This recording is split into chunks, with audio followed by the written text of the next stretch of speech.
All right. I think we are good to go and up and running for the day. Let me load up the Jamstream template and make sure all of the settings and audio stuff looks good, and we can get things underway.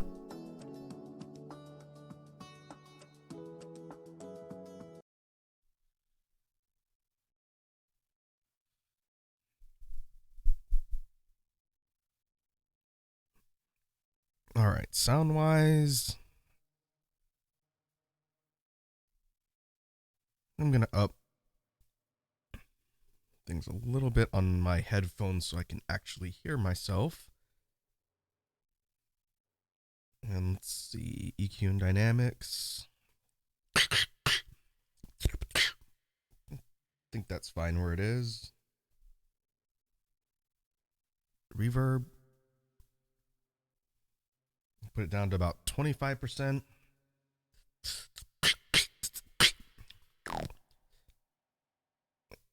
Yeah, I'll leave it there for now.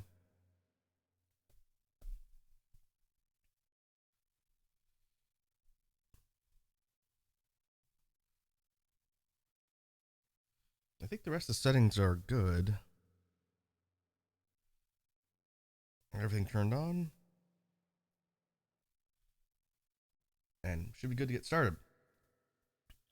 So what are we working on for today's jam stream? Today, I didn't prepare anything in advance as far as discussion. Today might be kind of more of a return to developing sounds discussion. See what's been in the works, where the different things I'm actively working on are progressed. I have been drilling a lot of the sung or throat-based bass sounds in this last couple weeks, specifically vibration bass. So maybe we can talk a little bit about that and what I've been working on for sort of developing the sound and technique and trying to develop that sound more and continue to improve it. And then we'll probably do kind of a mix of drills and practice stuff for the first part of the jam stream. And then I do want to devote a decent chunk of time today to working on BGM, especially since I deleted my work last time. I haven't recreated the second track that I lost. I still have to go back to the VOD archives and recreate it from the footage, but I need to be careful and make sure I save often. Hey, Mr. Dirtbones is here. What's up, Mr. Dirtbones? Welcome to the jam stream. I hope you're having a good Saturday.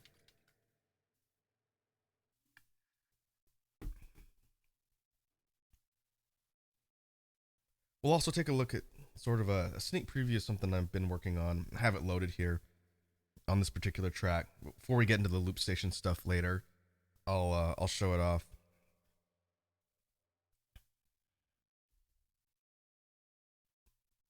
But yeah, so I think I will start by doing some warm up and then give some thought to any of the sound theory stuff I want to talk about and touch on, if any. And if there's not a lot to explain, or if people don't have a ton of questions, then I'll probably move into the drills and pattern practice for today. Mr. Dirtbone says, gonna play some Outland on my Xbox One S. Ah, nice. I hope that goes well. I have never played Outland, but I've heard of it.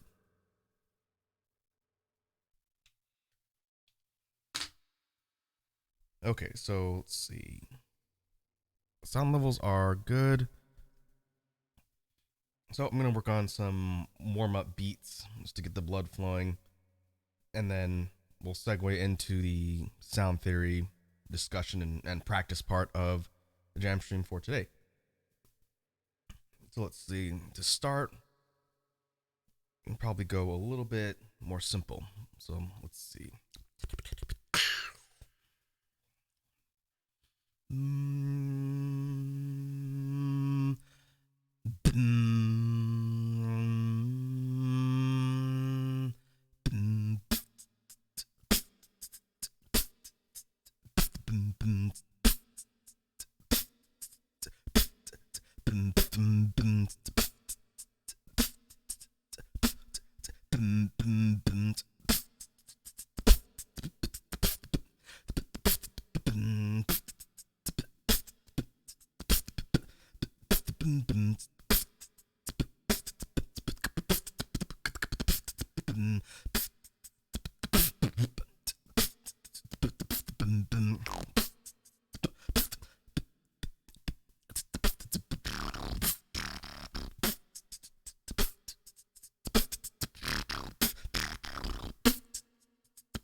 Hey, Iconic is swinging through.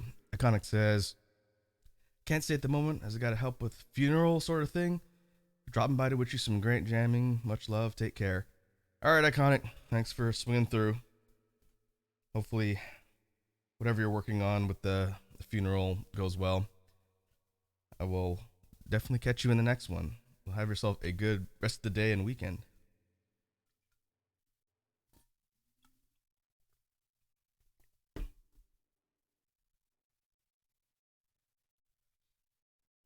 All right, so for the rest of warm up, what I sort of did there, which I have not done a lot while doing these jam streams, the quote unquote warm up freestyle beats I put together, kind of depends on what pops into my brain at any given time. But I tried to go for just a long, several minute stretch of just putting constant beats together, switching things up, like the instrumentation and then, snares, and then later on adding in the bass. I wanted to kind of put some emphasis on warming my throat up so that I can go into the bass discussion, which is probably going to be the majority of sound theory. But in addition to that, you heard me switching up the types of snares. We did a PF, the one of the beats had an inwards K. One of them had the BGM or spit snare, and one had the outwards K. And so doing each of those mixed in, the point is to just get everything in the face, mouth, etc., warmed up and ready to be able to do the different techniques on demand. And then, even though it puts a lot more strain on my voice, I did want to spend some time talking about developing bass technique and the stuff I've been working on specifically with the lower register type of sounds. So that's why I did a minute and a half or so straight of like a really low dubstep-ish type beat with really low end bass, because that's what I do want to talk about a bit. Hey, Red Dragon's here. What's up, Red Dragon? How you doing today? How is your Saturday going? We are just finishing up the warm-up. In fact, I'm going to change my caption to sound theory.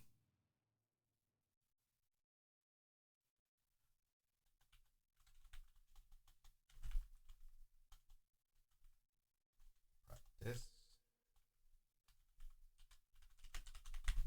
I'll do it like that.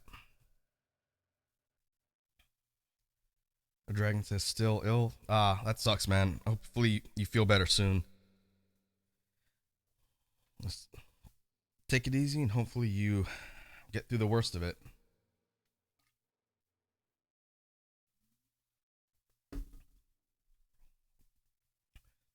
Okay. So we're looking at sound theory discussion. If other topics sort of spring to mind, or if people swinging through have questions, we can always stop and talk about them.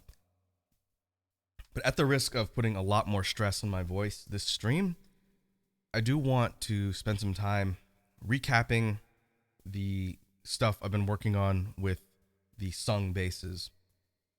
We did some discussion last jam stream a couple weeks ago, was it, where I did sort of a status check on the stuff I've been working on. And since then, I've been doing a lot of drilling on specifically vibration bass. And I think I've been tweaking and refining it a little bit. And so I wanted to talk a bit about how the sound has been developing, and then some other things I've been sort of trying to emphasize in practice in order to kind of continue to hone and, develop the other sounds. Like we've talked about on previous jam streams, when it comes to learning beatboxing and practicing beatbox techniques, you can never be too good at a sound or a technique or a specific way of creating an instrument or instrument sound. I think anybody who's been doing it for a while, especially the pros, would tell you that you can always improve and always find ways to tweak and refine your sound sets even after you've quote unquote mastered or learned them.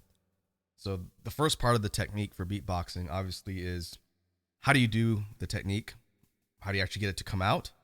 And then once you learn that, it's practicing it and continuing to improve the sound over time, just like any other skill-based trade or exercise where you have to constantly work at and build. And like any other skill, your progress will kind of plateau and you won't see dramatic changes from a week-to-week basis. But the point is to continue to keep practicing, because you can always find ways to do whatever it is you're doing better, more effectively, more efficiently, and you can never stop improving. And to kind of put that into demonstration for even kind of the more elementary things in beatboxing, if you think of your real simple components of a rhythm and drum set, so like a standard drum set that you're sitting at, you have your kick pedal, bass drum, you have a hi-hat, and then you have a type of snare, depending on the type of sound you're going for, or however you set it up. Maybe you have a more muted sound, like a PF snare. And if we take those three components, kick, hat, snare,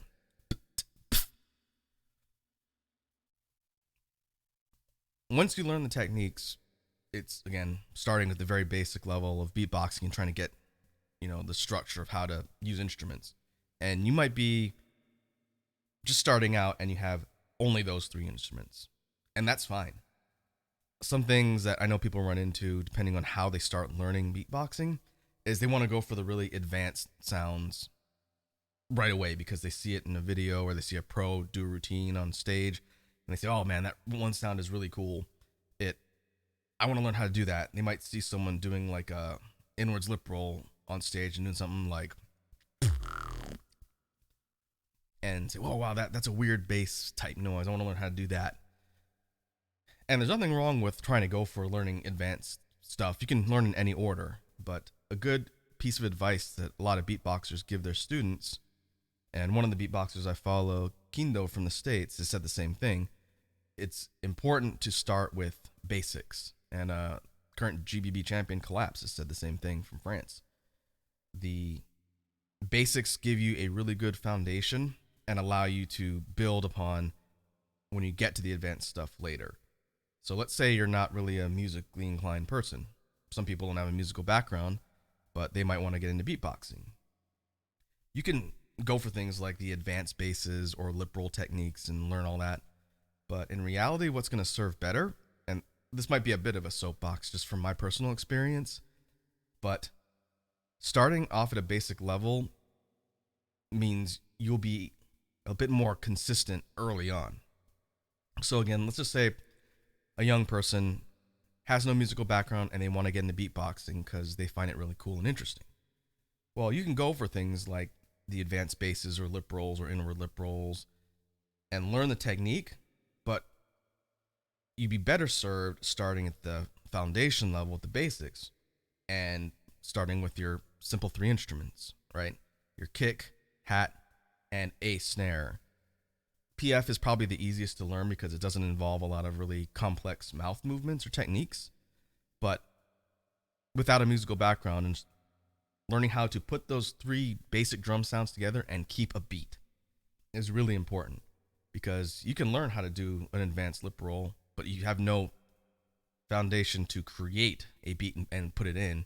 You won't really be able to use the technique too well. You could do it, like you might learn the be able to do it, but if you don't know how to create a beat, keep time, keep a rhythm, and do the basic structure of a song or beat, the technique's not really going to do much for you.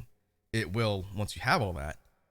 So I've talked to new people who want to learn beatboxing. I say, start at the bottom, learn how to just take the basic sounds and put them together. You might be doing a real simple basic beat, just like a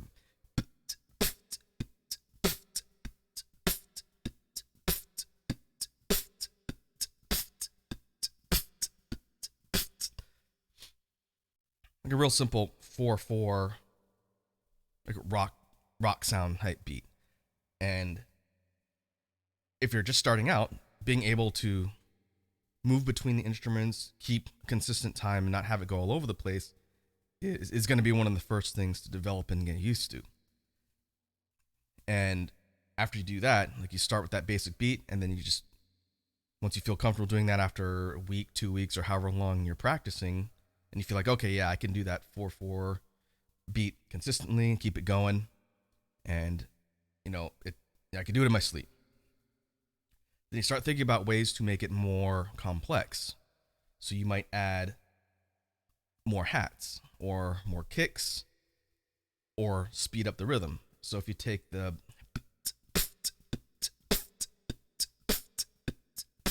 and you add a couple extra things into that rhythm and learn how to transition to more advanced things, then that's the next sort of step in the practice and building that foundation. So you might add some few tweaks to it and get something like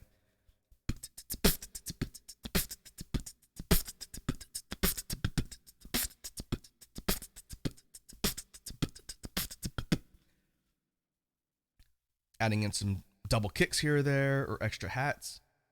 And then if you want to sort of move on to the next level, you start looking at like triple kicks and a more irregular type of rhythm while either keeping parts the same or tweaking other things and completely changing the flow of the rhythm.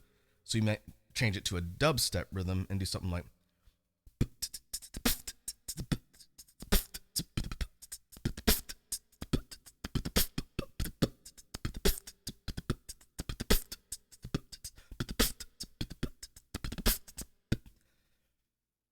and then just sort of learning how to build the complexity of whatever it is you're doing as you get comfortable and consistent with the simple stuff is going to get, again, a really good foundation and base level of the basics.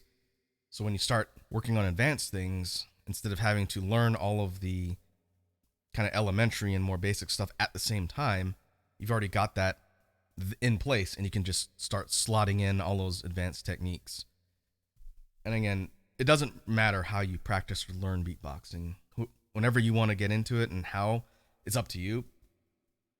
But I do think for people who are brand new to the idea of music and rhythms and all of the music theory, I'm not a music theory person, but I did play an instrument a long time ago. It helps to just keep things simple and not, go for the advanced stuff right away. You learn to walk before you learn to run, as the old saying goes.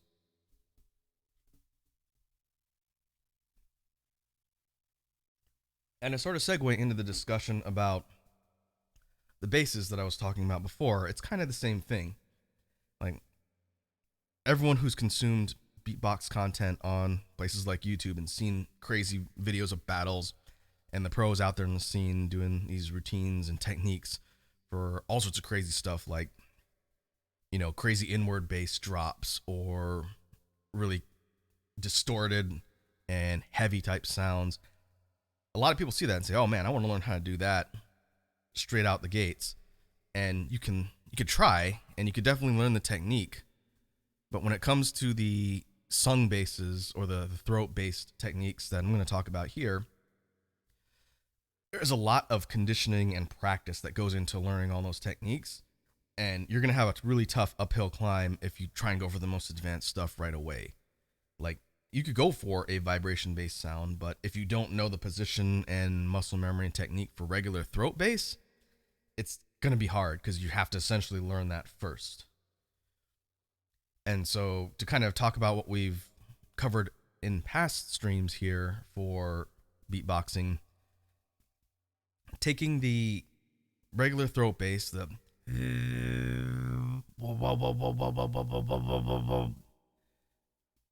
without getting into the tutorial or technique stuff, unless people want me to explain it, we've covered that in previous streams. I can always recap if people want to know like the throat bass technique, but I'm going to be talking about this more as a frame of reference for complexity building and practice, and then what I've been working on for the developing sounds. So again, at any time, I always tell folks, feel free to just drop questions in chat and let me know if you want me to explain something more. I definitely can. It's not a problem.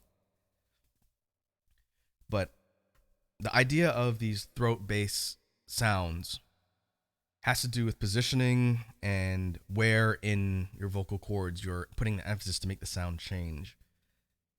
And so if people are trying to go for a really low, heavy, vibration-based sound, if they haven't figured out how to control throat bass in its regular position, they're having to kind of skip that step and go to the more advanced level of vibration bass, and I don't recommend doing that. Fortunately, throat bass was the very first bass I learned from the sung ones. The very first actual bass sound in its entirety I learned was the real simple lip oscillations. That was the first one I learned technically, but the one that's sung using the vocal cords, the first one I learned was throat bass. And so again, it's learning to walk before you can run in a lot of ways, because not only do you need the control and position for a clean throat bass in order to sort of unlock the ability to do vibration bass, learning how to sort of move between the registers that triggers those is really important, and it's different for everybody. So if I were to just do sort of a high to low transition from throat bass to vibration, you can kind of tell when that happens because the way the sound comes out changes. So let me see if I can do it in practice and then explain what I'm talking about. So I'm going to start with a higher register throat bass, and then I'm just going to pitch down and transition to vibration. And I might have to be careful on the mic here. So let me see if I can get it to come out, and then I'll walk it back and explain what I'm talking about here. So we go.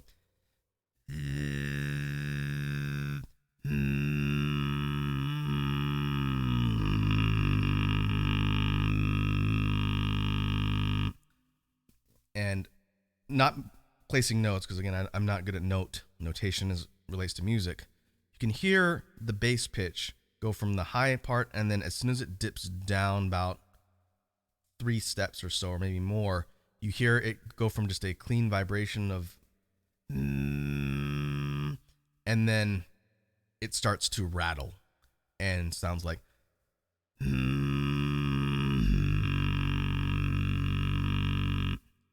and it's a little bit subtle if you're listening to the sound side by side and listen to that transition, but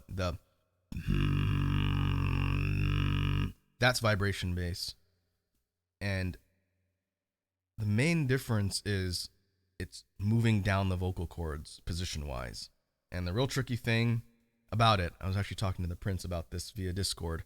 The real tricky thing is kind of feeling that catch point of when your vocal cords can open up and you get that rattling resonance. Because when you're doing throat bass and you're doing the, your vocal cords are tight and you're forcing air through and controlled, and you're getting them to vibrate and resonate, but they're tight.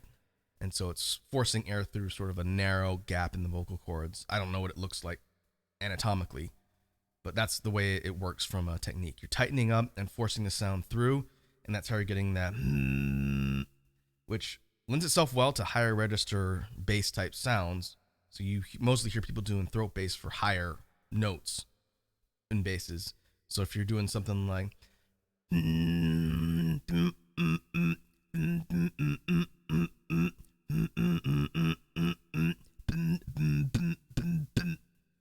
it covers that upper range better. And then as you're dropping down, eventually, as you try and push your throat bass lower, you hit sort of a bottom of the register before you kind of have to switch to vibration bass. There are probably some people who are throat bass specialists and they can do really low end sounds without opening their vocal cords up. But just like you have to sort of open your throat and jaw to sing lower, it works the same way for vibration bass, which is very interesting. And so just like you would kind of drop your jaw and open things up to sing low, from going like ah to oh, very similar concept when it comes to basses transitioning from throat to vibration. And that's when you're going from the to, and dropping the jaw and opening the throat does lend itself to creating that vibration in the vocal cords, because you want to loosen them up. You're loosening them up and getting them to rattle, and that's what's getting that more heavy kind of resonant sound and allowing you to push your range of the bass sounds much lower. And what I've been kind of trying to drill and practice is pushing that even lower as far as the vibration bass, and just seeing what bottom end sound I can get for, heavier drops and more aggressive type sounds. Because I've found for me that my vibration bass hits sort of a bottom register, and then if I want to go lower than that, I have to switch to vocalized chest bass. So if we were to kind of plot on a scale of notes, let's see, if we're going by throat bass, it would go about there is kind of the end of the low register for throat bass. And then from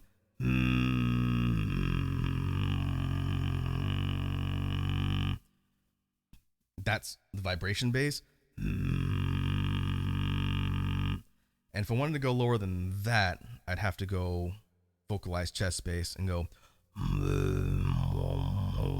It's only maybe a step or half step lower, but it is much easier for me to hit that lower end by going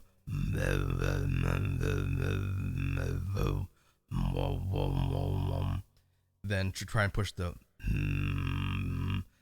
again about a half, maybe even a quarter step lower, but I can keep it further down and stay at that lower pitch for a really long time using vocalized chest because it's no stress. There's no stress on the vocal cords when I'm doing that. And so I'm kind of trying to push both of those basses, vibration and vocalized chest, and seeing if I can push each one lower and lower and lower, because you can get, I know for vocalized chest bass, because a bunch of pro beatboxers use it more like a synth distortion bass when they do it, and it sounds really cool, but it's super, super low. And that's what I'm kind of trying to practice with that one. Instead of getting kind of a more rattly sound, they get it kind of have a rounded sound, if that makes sense. And I think part of it is the mouth position. So when you're doing that, you can round out the bass by closing your mouth and doing like an ooh with your lips. So instead of just a open mouth, you're going ow, kind of like you're howling, and ow with your lips, not with your voice. And doing that causes the vocalized chest to go, and it vibrates more due to your lips forming a smaller opening for the sound to pass through, and you're getting resonation from the lips as well. And so it keeps it from being like a really rough sound, and it smooths it out. And I want to get better at that, because as you push the vocalized chest bass lower, then that's going to change how that sound comes out, and it's going to probably sound a lot more electronic and like a synth noise. And it's a really neat technique, but it takes a ton of practice. So the idea of techniques and practicing different ways to transition from the basses, getting comfortable at the different levels of, I guess, pitch, as it were, is another thing that's really challenging, because chances are when you're putting together a beat or a routine, you're not just going to be doing one note bass. You're probably not just going to be going.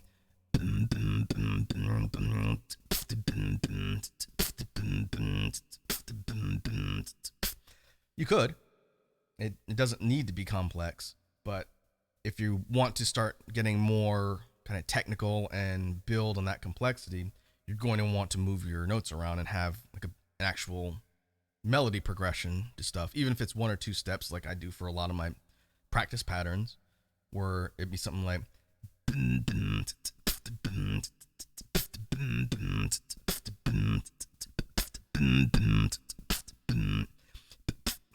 just two steps up and down. That's fine too. But where it really gets challenging is when you start going from higher changes in pitch and the notes. That's going to change where the technique comes from. And that is definitely something that's important for practicing. Everyone would need to do it in order to get better over time. But you might be doing something that's going from like a couple high notes and then dropping down for a couple bass notes and then popping back up. So you want to practice going from the different type of vibration to throat bass and back and forth, because it forces you to get that muscle memory so you can basically stick the positioning for it each time you're moving. And that's really tough. That's actually something I need to practice more. And outside of an actual beat, the easiest way to do that is simply just to go from low to high, high to low, low to high, and do that as a drill. And so what I'll do sometimes, if I'm not focusing on something else, is I might sit there and just transition from the low end vibration bass to the high end throat bass, and just go back and forth and get used to switching that sort of tightness in the throat. And it might be as simple as just doing sustained notes or shorter rapid ones like you would do in a melodic progression. So if we're doing it from sustained notes, it might be something like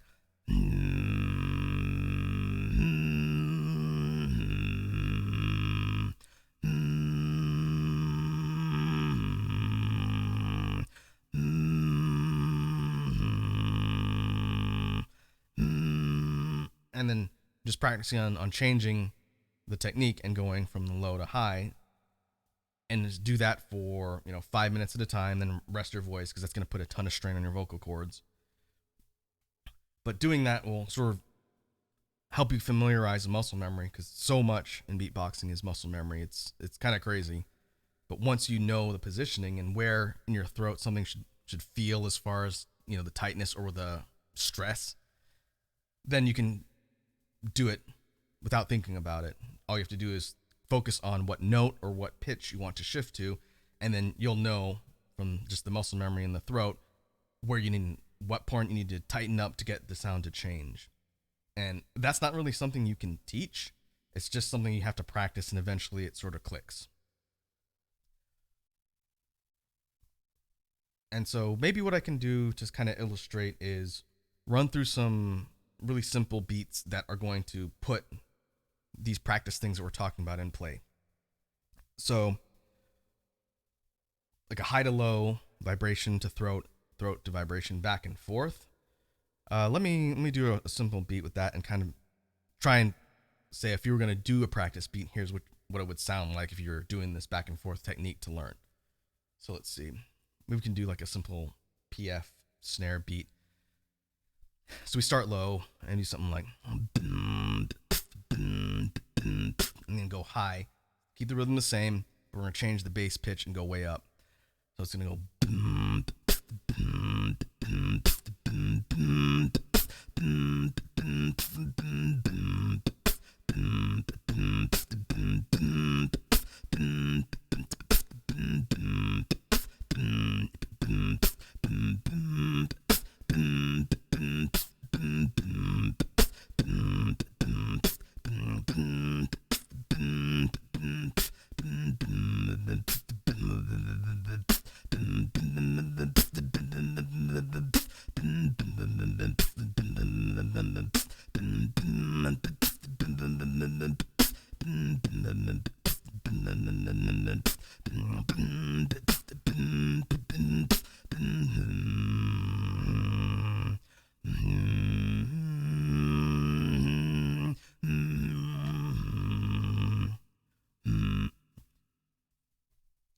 As I was doing that, the vibration bass was starting to get a little bit choppy towards the end.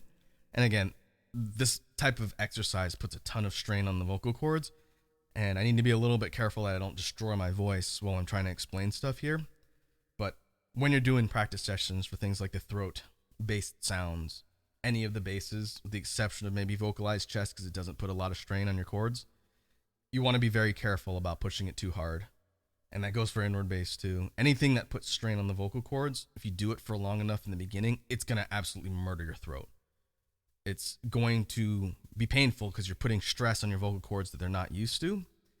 And an important tip that all the beatboxers give, and again, I'm not a pro and I'm not a teacher, but anyone who's curious about learning, remember, it takes endurance and conditioning to be able to do a lot of this stuff for a length of time without being in any sort of pain.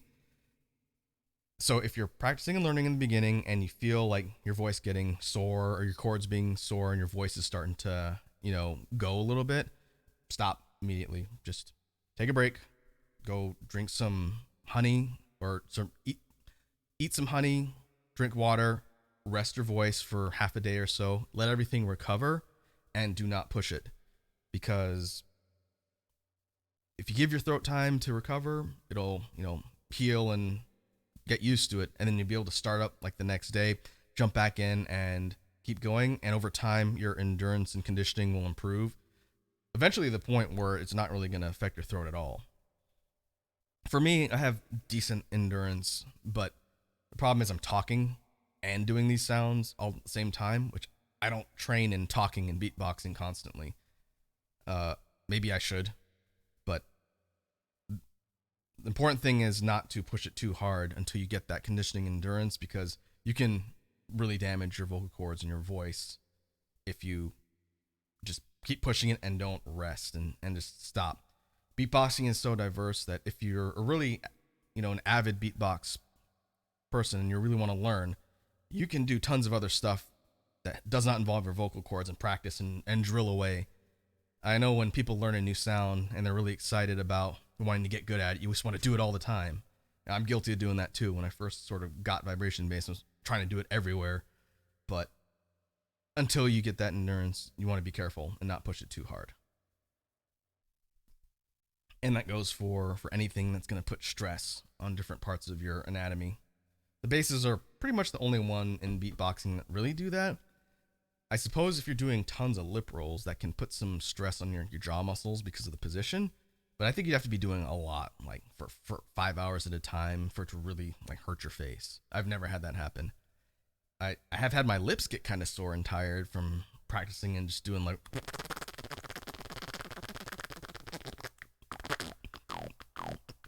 and doing like the basic lip rolls just for practice. If I do that for consistently for like 10 minutes, it'll start to get like kind of cramping in my face, but I generally don't practice that way because it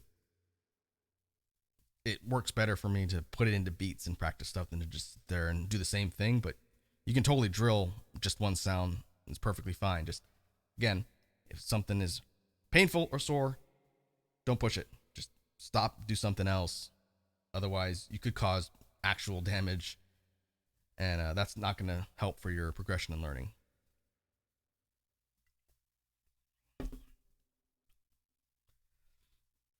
So let's see. We talked a bit about kind of some more advanced techniques for learning basses, getting comfortable with the different sort of positions, and again, talking about throat bass and vibration bass. We talked about doing some exercises for moving between the two throat positions, kind of learning the muscle memory and all of that.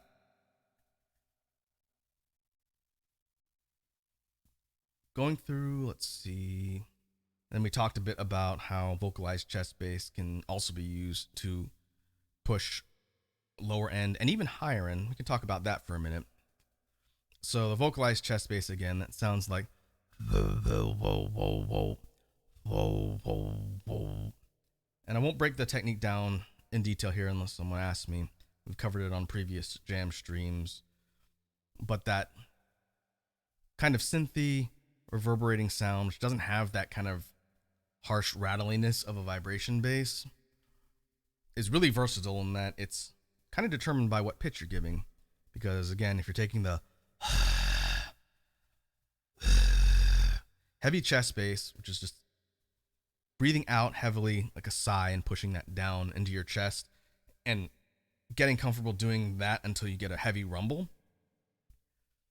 Once you can do that, you take the and then you just sing a note from your throat, not out your nose like a hum. And you combine the heavy with the sung note, and that's how you get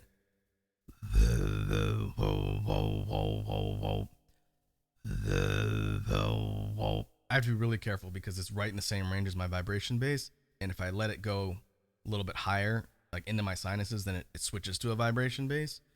But if you go for a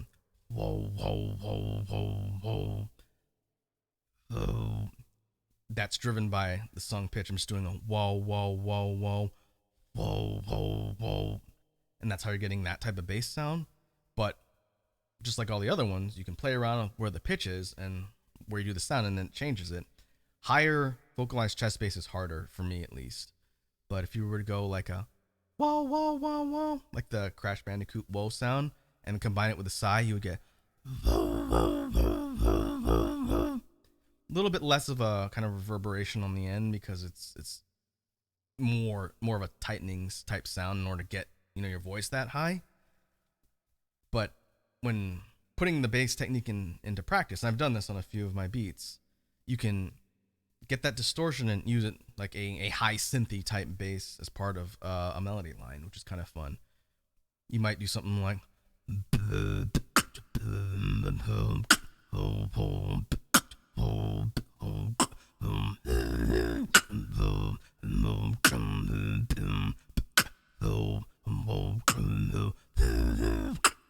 and that is a high vocalized chest bass. To me, the way I figured it out was by just doing the Marge Simpson noise, like the homie type noise, not with pure like vibration or throat bass, because that's just the throat bass, but that type of sound, and then taking that heavy sigh and combining it with that pitch is how you're getting the.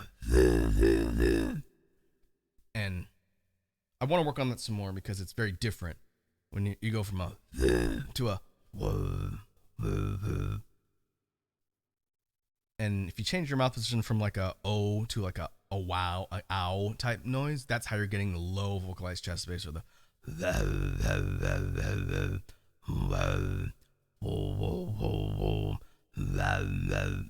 And that's what I'm, like I mentioned before, I'm trying to learn how to push further down and get lower with it.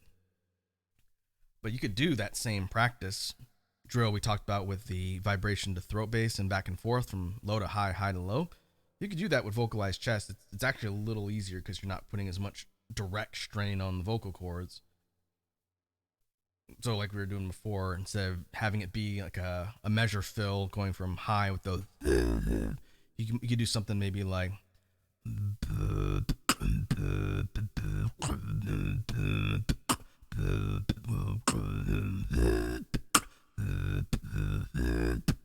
That's a little bit more tricky because there's a bit more of a jump to get the higher pitch, but you can do like. That's hard. Maybe I should practice doing that. Going from low to high, 1 2 1 2 like that is actually pretty difficult. I don't normally practice that way, and maybe I should. Just sit there for several measures at a time going.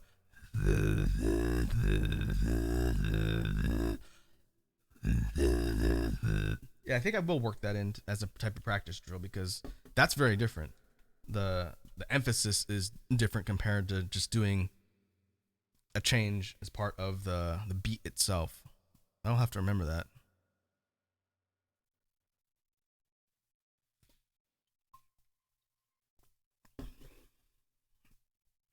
So I guess to round out the discussion on bass technique, which is one of my favorite things to talk about besides technicality, taking distortion and applying like a layer or a filter over the bass sound is sort of the next thing people kind of experiment with, I think, depending on what you focus on when you're learning bass techniques. Because in the beginning, most people, not all, probably most, are probably going to focus on just getting the sound of the bass to come out, and then they start playing around with how to texture it and change the distortion on it to change the bass sound. So what do I mean by that? If you're learning throat bass, and let's say you're just learning how to do an open mouth throat bass and get it to come out cleanly, and you get like the and your two variations, if you will, are open mouth, the wow wow wow, and a closed mouth throat bass, which would sound like it's more hummed, but it's got the vibration, or not vibration bass, but it's got the distortion on it from creating the throat bass, and that's how you're getting a and so you can go from to and then by opening and closing your mouth and doing like an M sound, you're creating another sort of texturing on it, which you've probably heard me do on a bunch of my beats. It's how you vary up the sort of layering and texturing on the bass sound as it's coming out. So it's just, instead of just a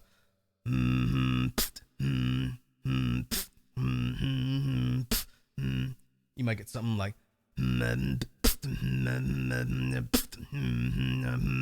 that's just opening and closing the mouth, creating an M sound and changing how the bass is coming out, and you just keep doing the actual bass line. Well, in addition to that, you start messing around with things like having your lips partly open and creating a vibration of the lips. It's not lip bass per se, it's a little more loose than that. I'm still kind of perfecting lip bass because I want to cover that in a future jam stream, and I want to be better at doing it before I talk about it here. But if you have your lips very tightly close together but not sealed and have a small opening, and you force the bass sound through that opening, it gets this kind of filtered vibration texture. So it goes from closed and open to somewhere in the middle, but it's got a pretty noticeable difference in distortion, which is pretty neat. And it's my favorite way to do a lot of these basses. So that's how you're getting like a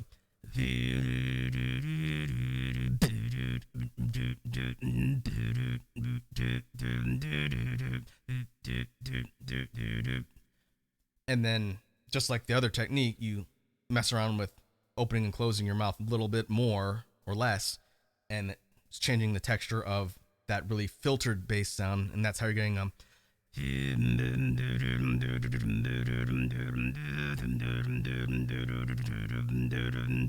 it's just opening and closing just by maybe a millimeter, tiny amount, but just by doing that changes the texture of how it sounds, and you can really vary up how it's slotting into your patterns and routines. And it's really fun to experiment around with that because it's pretty much endless amounts of permutations and combinations of things you can do. And to create more of a sharp staggered sound, I don't know if I've talked about layering and distortion texturing techniques. I should probably make it a point to talk about that more often. But you can also use your tongue to create sharp kind of attack type sounds and break up your bass lines or any of your melodic sounds. So instead of it being your lips cutting it off like a, you're using your tongue to interrupt the airflow as you're doing the bass sound, and that's how you're getting a more rapid, sharper sound, and works pretty well for things like drops and, you know, kind of a more varied and textured bass. So if we're doing that in practice, you might get something like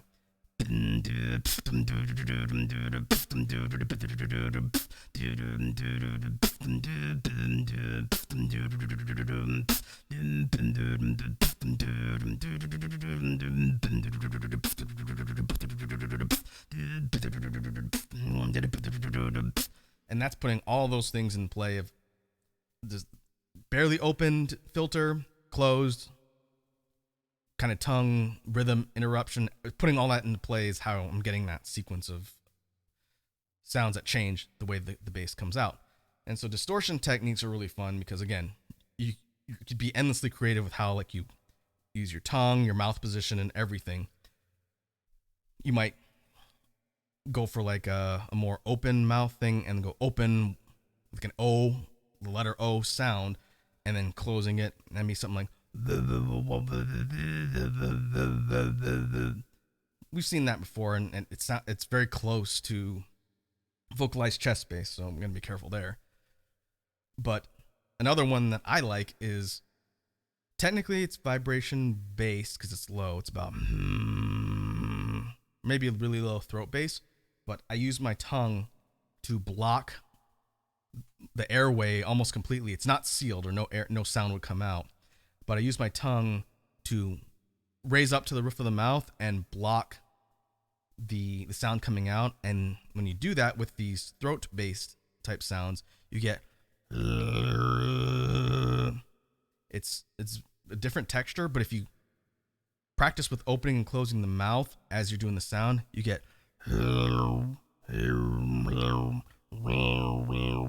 if you're doing a wow wow wow, that's the mouth position, like a W to an ow. That's how you're getting a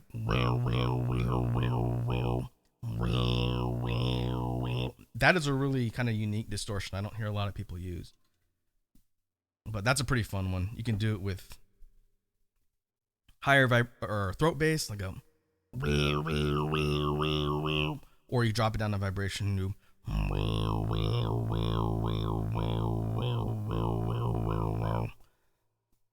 and so that's a pretty neat one. I don't use that a ton, but it is a sound I like to mix up. Again, texturing on bass sounds. So I guess the real takeaway from this particular part of sound theory discussion is there are so many simple techniques that change the way sounds come out.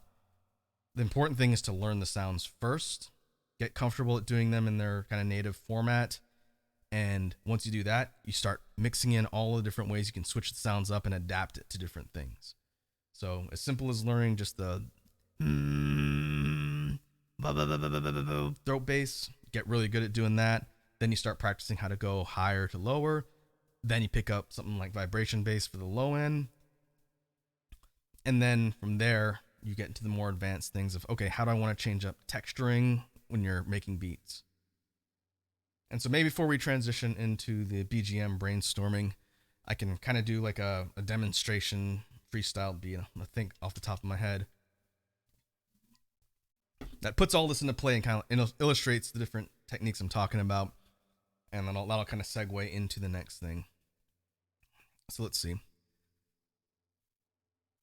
think I'll start with like a kind of a dubstep-ish type beat. It lends itself well to drops, so that'll probably be the best way to illustrate what I'm talking about. Let's see.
Oh, my voice is getting a workout today.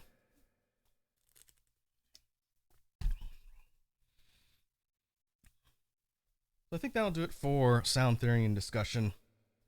Again, I may have to clip out this particular part of the stream because not that it's more noteworthy than the other stuff we usually talk about here, but I feel like if people are curious about bass technique and sound theory that goes into creating these different basses, since it's a really popular part of learning beatboxing, it might be a good resource for people to just hear the whole discussion about technique and everything.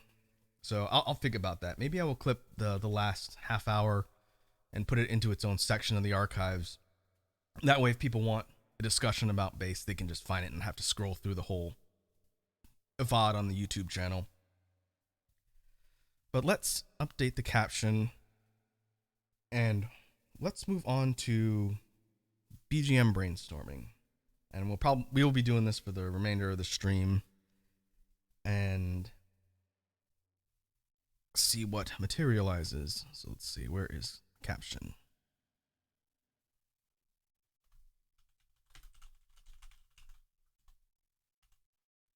BGM brainstorming. And let me fix my mic real quick. I'm going to sit down, get off my feet for a bit.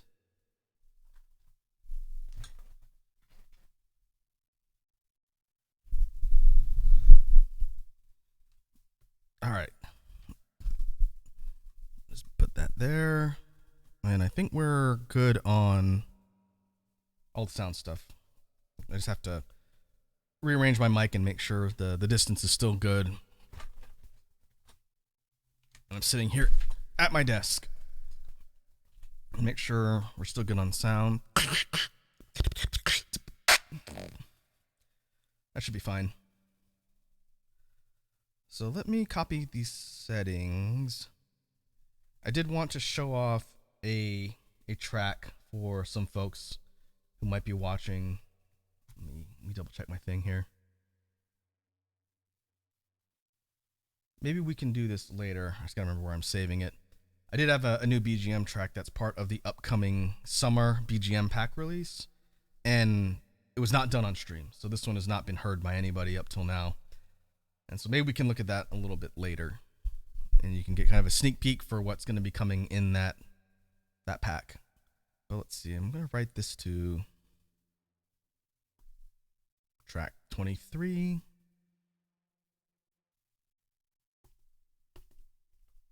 Clear everything off.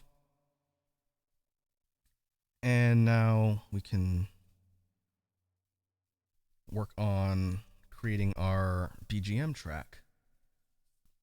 It's like we've done in the previous streams. I'm going to sort of kick around ideas and just sort of throw stuff that I'm thinking out and experiment.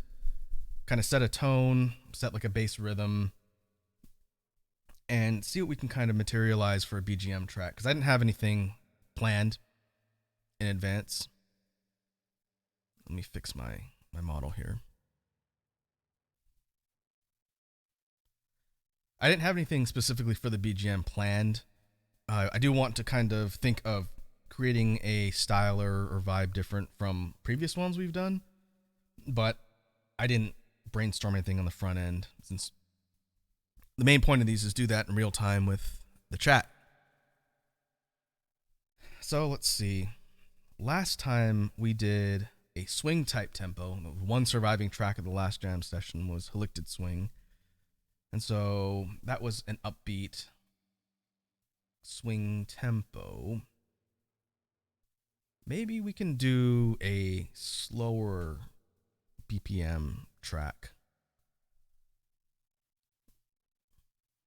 So maybe a slow kick and outwards K snare, but instead of kind of the mid-tempo, I think I tend to default to around 130 beats per minute-ish. Maybe we go a bit lower and try and go for something that's going to be in slower tempo and not quite as quick with the rhythm. So what if we did something like...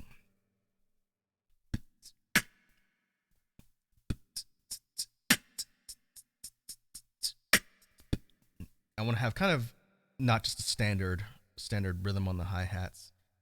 I don't want to fall in the same trap of doing the same rhythm every single time for these things. So what if we did...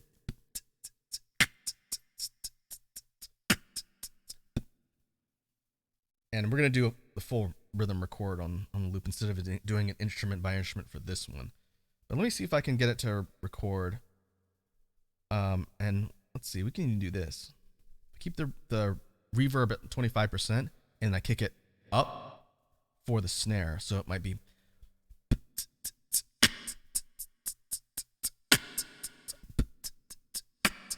And maybe not to 50%, maybe from 25 to 40.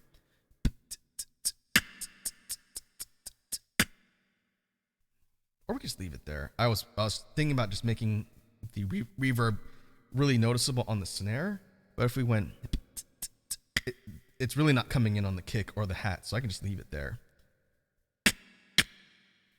Let's do that. So let me try and record this.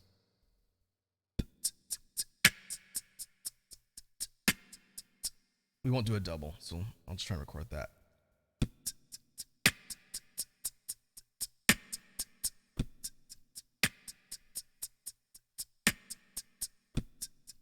Okay. Need to get it to loop cleanly at the end, but I think that'll work.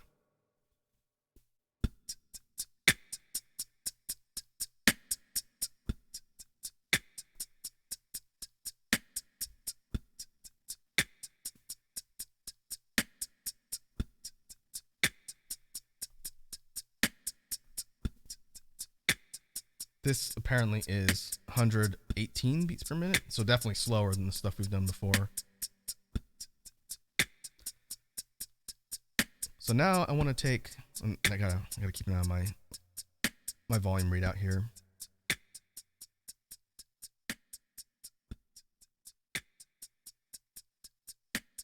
I'm gonna leave it there, and if it's too loud, I can always drop it down. The point is, I'm not being drowned out by the beat while I'm explaining stuff here.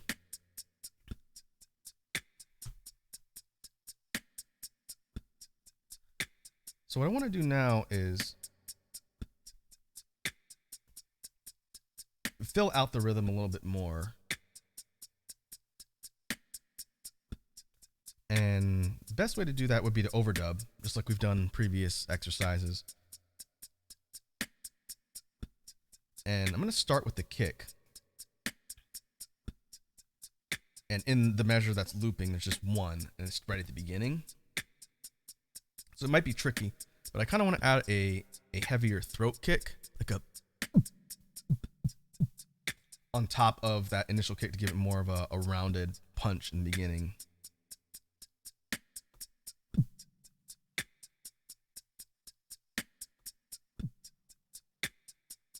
And make sure it's not off. I think it's off by like a millisecond. So let me try and redo it.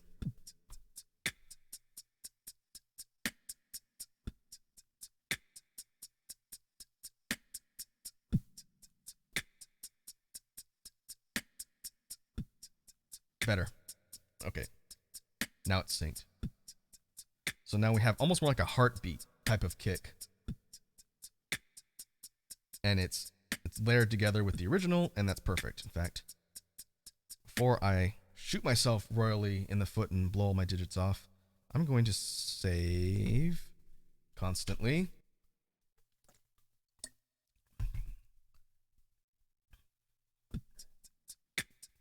So now what I want to do is I want to layer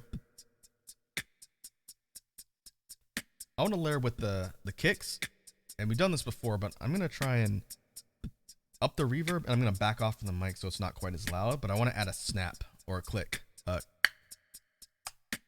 Or we could do like a tick-tock, like a... And you can try to add that to the snare. So I'm going to go higher with the reverb, maybe about 50%, and go...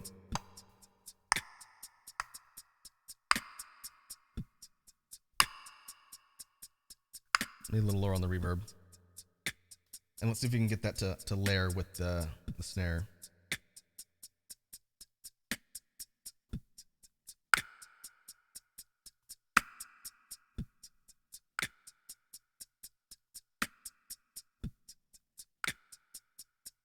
Off slightly.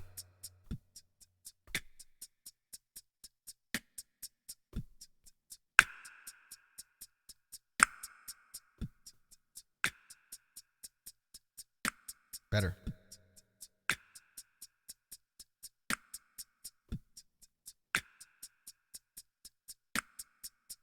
Hey, Edward's here. What's up, Edward? Welcome to the jam stream. We are working on BGM ideas, and I'm going to try not to delete my work again. I've already saved once, and I'll be saving compulsively. I'll do it again now that we've got the overdubbing on the snare.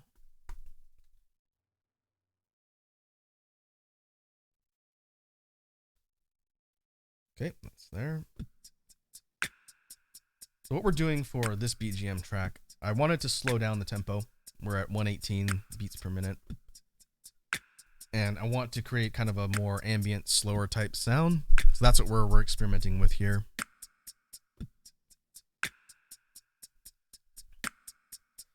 Now, the real question is, what do we want to layer in on a new track for bass? We could try and mess around with the lo-fi distortion guitar to bass. I want to make sure I don't just recreate Always Behind You from the Halloween pack, since that was kind of a similar tempo to this and it used that combination of bass. But maybe instead of doing a high to low, because it just went that was the entire progression for the bass in that song, maybe we can do like an upward stepping bass, and instead of it being sustained notes, we do something a little bit more like quarter notes. So let me see. I'm going to turn it on, and I'm going to mess around with some things and see if we can get it to capture, and we'll see how we like it. So I'm going to turn it on lo-fi and guitar to bass. You won't be able to understand me once I do that. So let's see what we can get.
Alright, let me turn everything back on so I can talk. Edward says, if this beat's meant to be chill, then maybe the bass should be cleaner than that. I don't know if I'm going for necessarily a chill vibe, it's just slower tempo. So we could still have kind of a more aggressive, ominous type sound.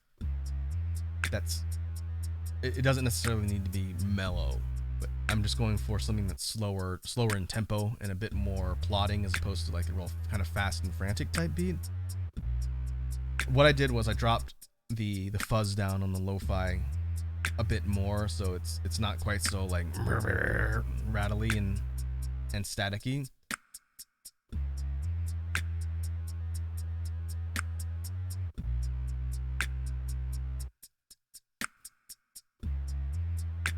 Now, there's another one that I did.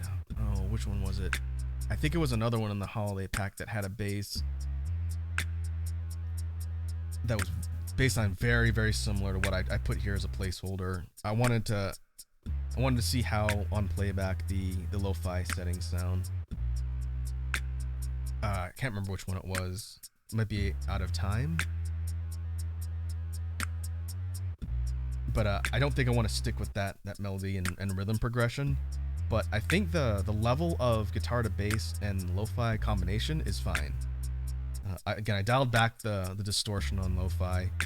I had to turn everything off in order to get my dynamics back on so I could talk. But I will jump back in and I'm going to mess around with that bass line rhythm. I do want to go up. Maybe instead of going 1, 2, 3, 4, 5, maybe just keep going up. But I want to change the rhythm and progression. It sounds very similar to one we've done before. So I'm gonna go back into the bass settings and mess around. Maybe I can maybe I can do like eighth notes or something. I'll mess around with it, but I'm gonna change it. So let me kill this.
Alright, get my dynamics back on.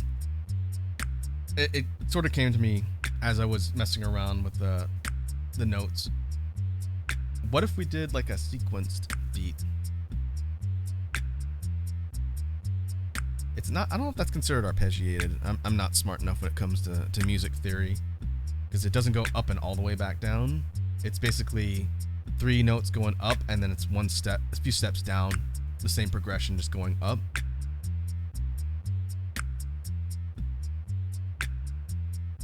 I almost feel like maybe it needs to be slower or have a break instead of going.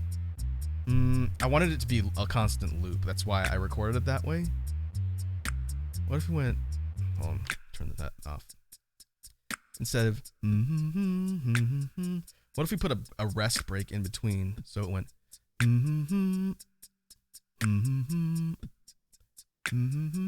because doing it constantly looped, while it does sound interesting, I feel like it artificially makes a song feel faster if I do that.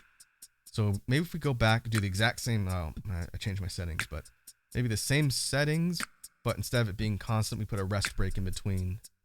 So it sounds like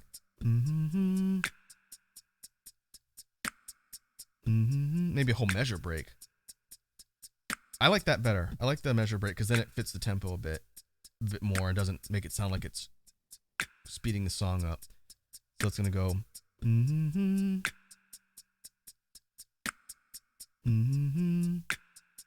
Yeah, I think I like the way that sounds. Let's see if we can capture it. Or what if we keep the faster one and store it for now, and we have alternate bass lines? I'm gonna keep that one. I'm gonna record this on the 3rd track. See if I can get the notes right.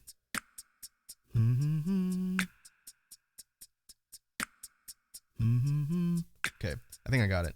And let's see if we can do that, and then maybe we can swap between the two. It's okay. Turn lo-fi on.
All right, I'm gonna turn everything back on.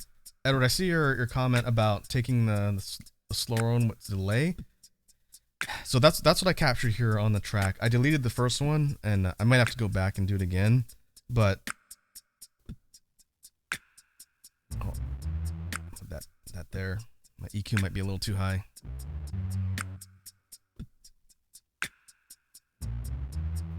The delay effect seems to clash with the lo-fi distortion, probably because it's trying to apply a filter and a delay filter at the same time. So you're not getting like a signal delay. Instead it creates kind of like an extra bump on the distortion, which I don't think that's what you were talking about, but that's what happens when you try and add the delay effect on top of guitar to bass and lo-fi. And I think it muddies the sound. It makes it sound like there's an extra note. And it seems like those kind of clash, which is good to know in the future. But I think what I'm going to do is clear this one off and then do it without the delay, and then try and get it to match up the pitch on the repeated one that I already have captured. Because I do like the way it sounds with the measure break in between the bass line. But I just wanted to explain why it sounds kind of weird. It's because of the delay is conflicting with the lo-fi distortion. So let me turn everything back on, and I'm going to recapture this one.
All right.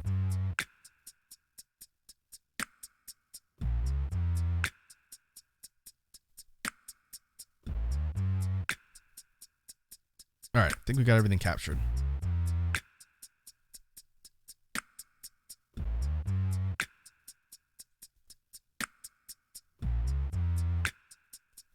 So we could think about the progression of the song and how it would actually be played out in its entirety. We could have, first half of the song, and then we do like a breakdown or something that switches into the second half, and that's where we flip the bass essentially. We turn off the slow one, turn on the fast one. So if you did that, it would sound like this.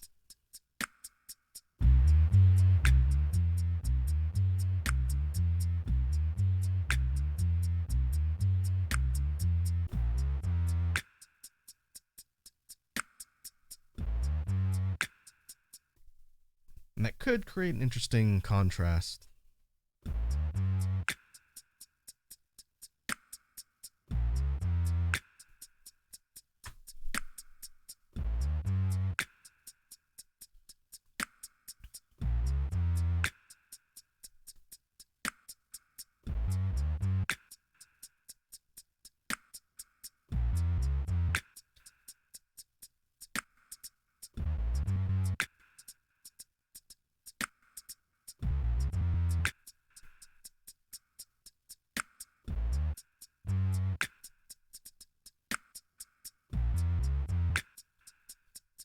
And what I have turned on, because this was an effect that I had on the last track I was working on, is beat scatter. Creates kind of an interesting alternate rhythm that I might like more than the actual looping one.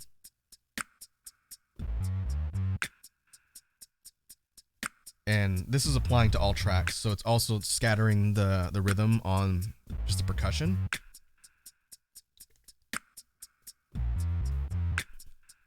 And this is at 75% for beat scatter. Hold on, before I do anything else, I'm going to save my work.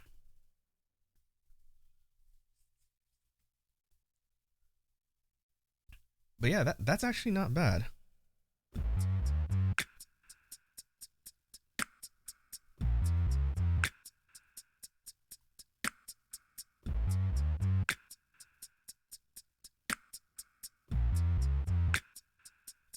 Edward says, sounds good. It ends abruptly, though. Yeah, I think it's because of the way the scatter's cutting off. I can't fix that unless I slow it down.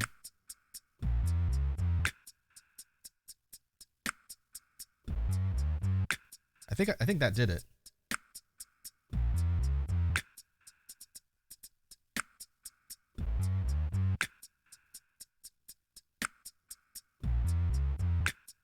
Yeah, I think if I drop it down to like 60,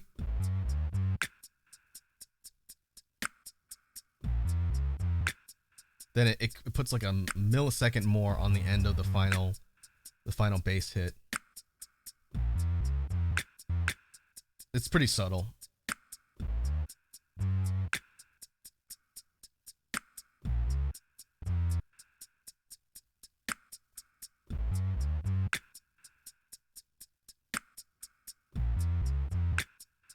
Yeah, it's still a little abrupt, but compared to 75, yeah, I'm gonna keep it at 60. It basically scatters it by maybe 5 or 10% slower. Super subtle, but yeah, we'll keep it there. Now, real question is, what does the scatter do to the looping sequenced bass line?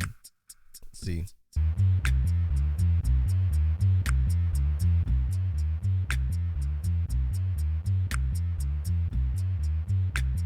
It makes it stressful. That's what it does. It takes the whole like kind of slower plodding vibe and makes it into a I'm running out of air underwater song. I don't like that.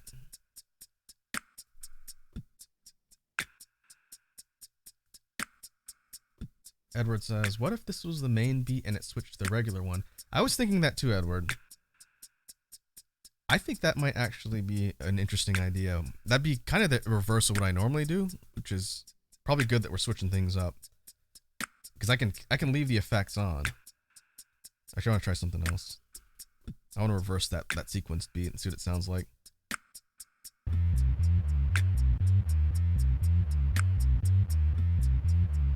Yeah, that's still pretty stressful. I didn't think it would dramatically change. I don't know. I'm gonna leave that there. We'll find something to do with that.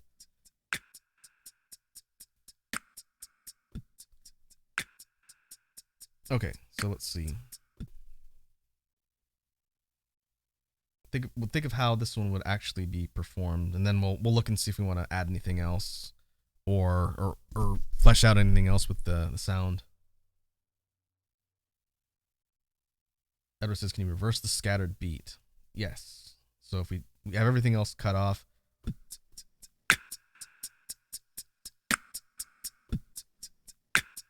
Okay, that's going to come in a little bit loud. This is the regular beat, and this is reversed. And this is with scatter on, too, like you mentioned.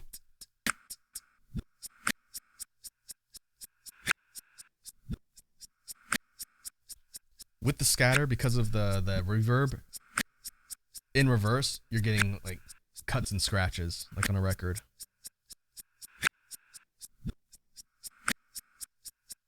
Doesn't sound bad.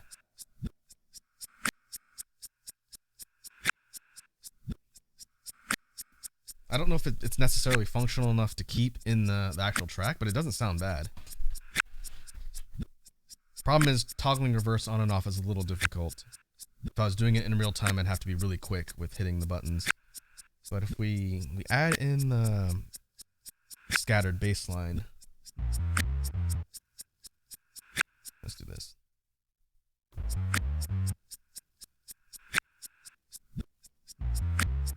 The problem with the reversed rhythm is it doesn't fit the bass line. They're really at odds.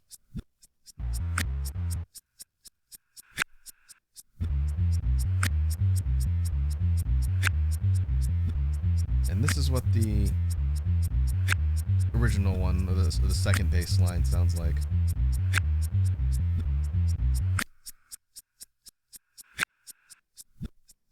Yeah, I don't know if we can. We'd have to repurpose the reversed beat into something else because it's really out of sync with the rhythm of the existing bass line with scatter on.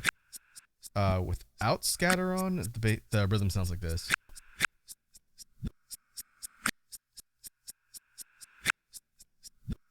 So it's a little bit less rapid because it doesn't have the scattering switching the rhythm up. You can see how that syncs up.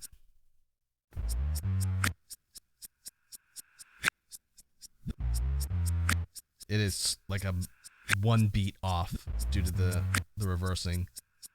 It's one beat off from being pretty synced to the bass line. Interesting. Okay, so let's turn this on. And we'll stop that. Let's take it from the top.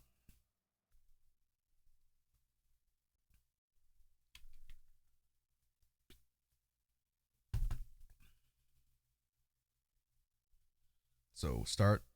Let's see. We could start with the rhythm. We'll do like a prototype, rough draft of how the song would play out. So we'll start with the rhythm, and we'll bring the bass line in. Or do we want to start with both at the same time? We don't do that very often. Let's start with the rhythm.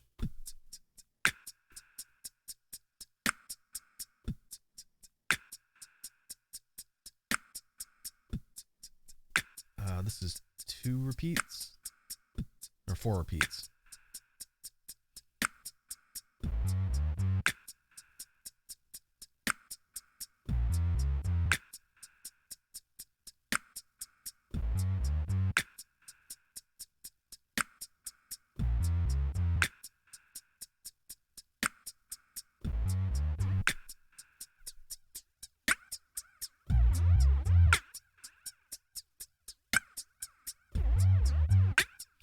That is interesting. I just turned flanger on because again, it was a preset from the last track I was working on here.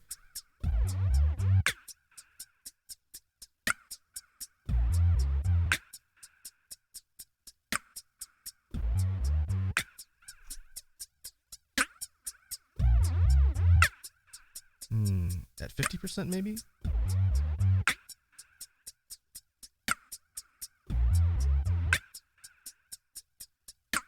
Edward says the cutoff reverb on the snare is an interesting sound. Yeah, it's the reverb. It's doing kind of a weird echoing reverb, and it's kind of like creating a bouncing sound. And it's more pronounced when I turn flanger on. Ooh. Maybe down to 40?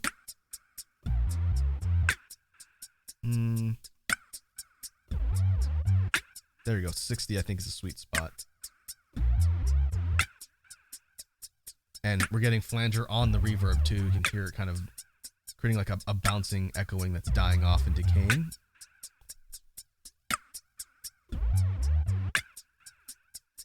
I wonder if I can change the instance on flanger.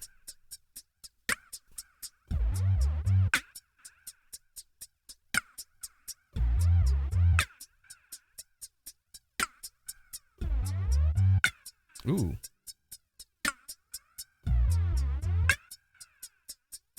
That by backing it off a little bit, you actually hear the progression of the bass line a little bit more. And it creates kind of like an enhanced version of that instead of being just sort of a distortion that covers the whole thing. If we go down even further. Oh, and if you go down on the 20s, that's really interesting.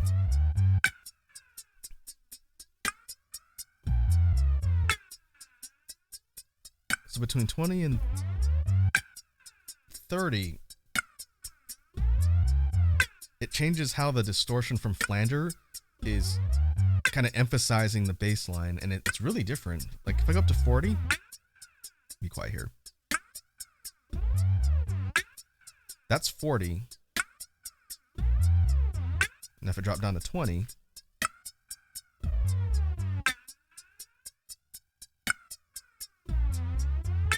it's almost like it's flipping the melody.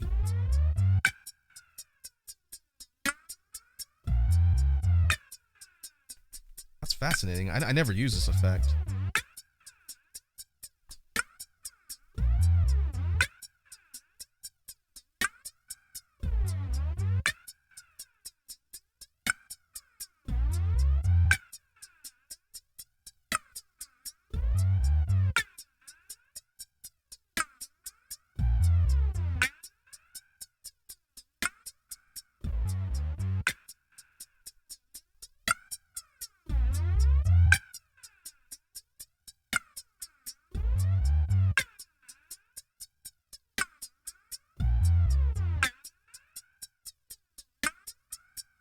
I'm just listening to see if the distortion is random or if it's the same every time. I don't think it's random.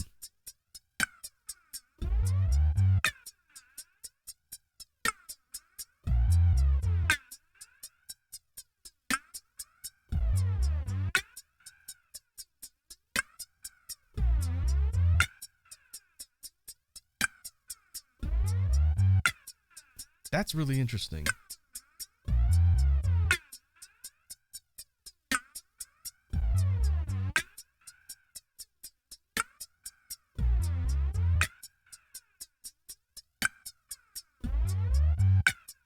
I kind of like that. Now the real question is, do we want to make that the default? Oh, great. Now I got to remember where I put scatter.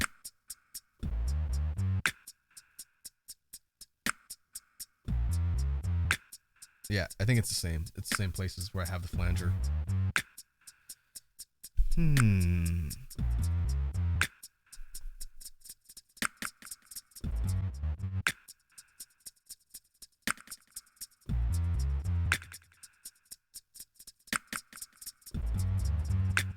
I don't think I want delay.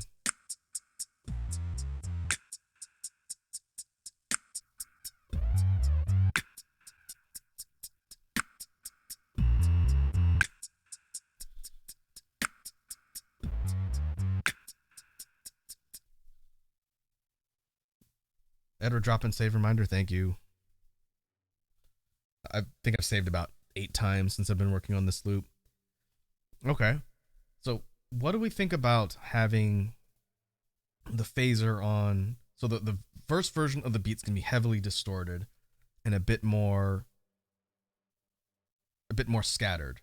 And then maybe we do a simple transition and the second half takes all that off. So what would that sound like? If we're starting with all of the effects on scatter, flanger, it sounds like this. And we'll cut everything on at the beginning. We won't have a lead in. So just for illustration purposes.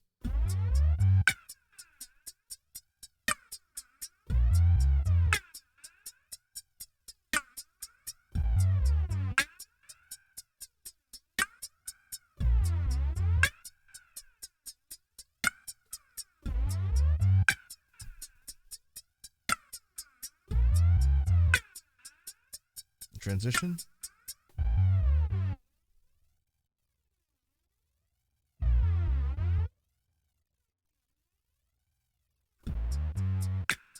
And now we switch to everything off.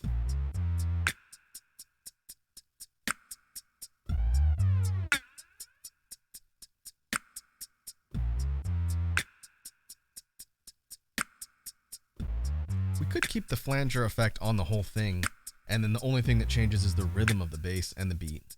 That's also an option to keep it a little more simple. So all we're turning off is scatter. Because here's what it sounds like with the regular version.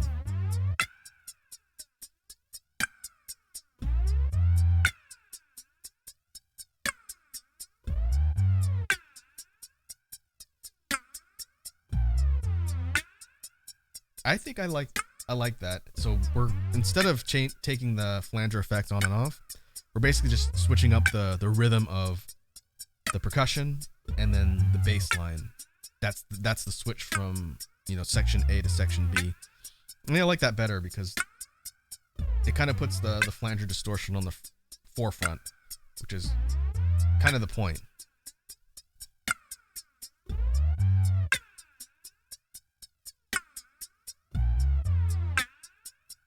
Okay, all right. So let's take it from the top. I'm gonna make the executive decision here to have this one start off with both the beat and the bass at the same time, because I don't normally start songs off that way. And so we're gonna go straight in with the scattered beat and the distortion, and then we'll do a quick transition and then just take the scatter off. So here's what it sounds like from the top.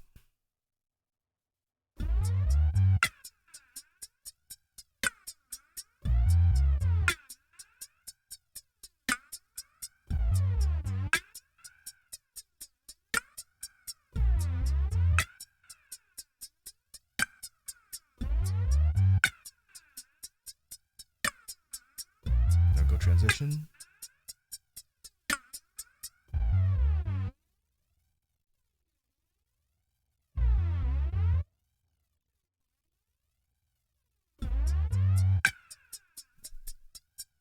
Second half.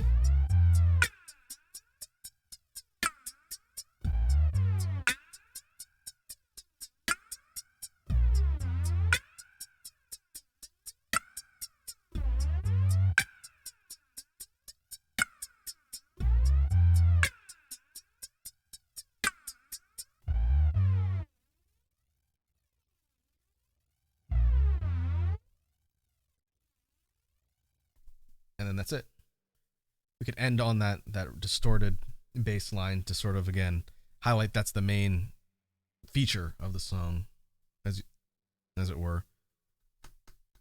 I like that. That's very different. That's a very different vibe from a lot of the stuff that I've made so far. It's not dramatically different, but it's got a different feel. I may have to mess around with flanger more. Again, it's an effect I don't use very often, but I do see some utility in putting that into play.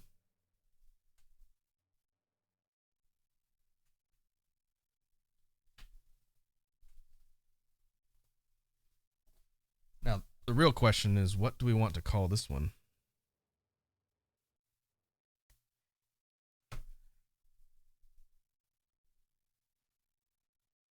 See, maybe I'll run it in the background here, the first half.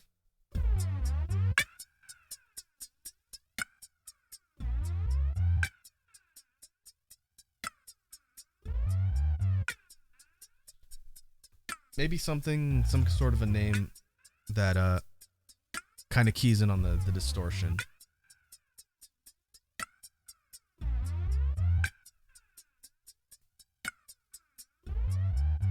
Because it kind of sounds like you're looking through like a lens, and then the whole lens is being obscured or distorted by something, and it's causing your vision to get all wonky.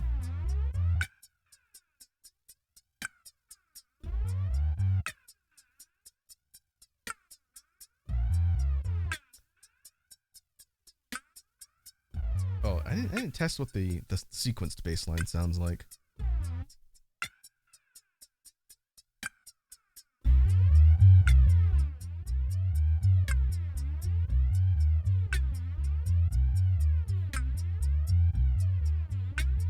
That changes the entire vibe of the song. I don't think I like that.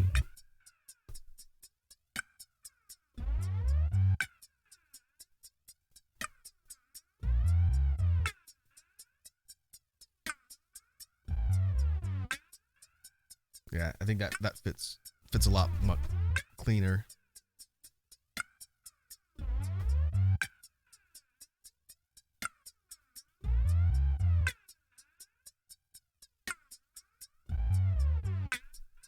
Alright.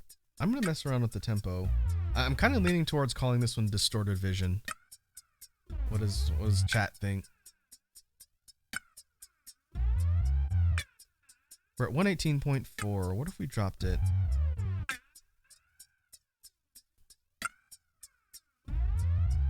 This is 95. Yeah. Yeah, that's too slow.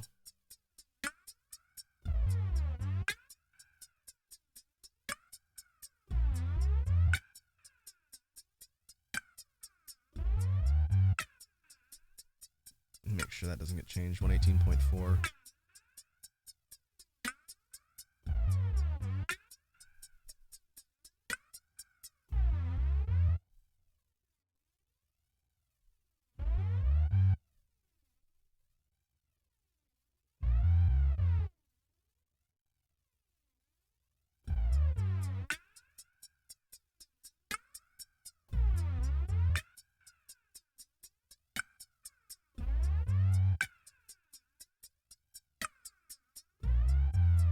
It's kind of interesting, now that I'm listening to this, the rhythm, the percussion, doesn't get affected too heavily by the scatter, probably because it's so slow. It primarily affects the bass line. But that's fine.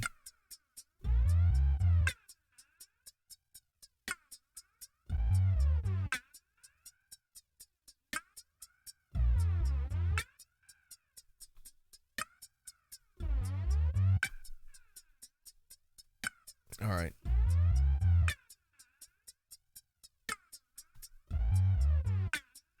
So I'm gonna call this one. I'm gonna placeholder the name on this one for Distorted Vision. Not bad. That's a very interesting combination of instruments and effects that I don't think we've seen up to this point. I guess I better make sure I don't sleep on flanger. All right, let's copy all of our settings into a new file, and should have time to do one more for today, depending on how long it takes.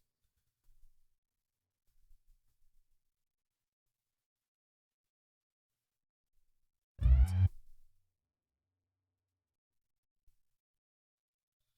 right, let's clear everything off, clear our effects.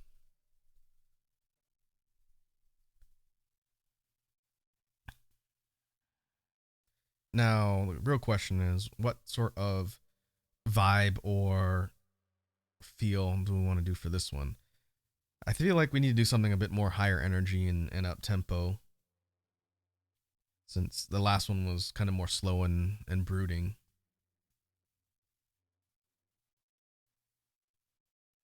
Maybe we could go for a more hip-hop type sound. For this one, I know for a snare I want to use inward K, since we used outwards on the last one.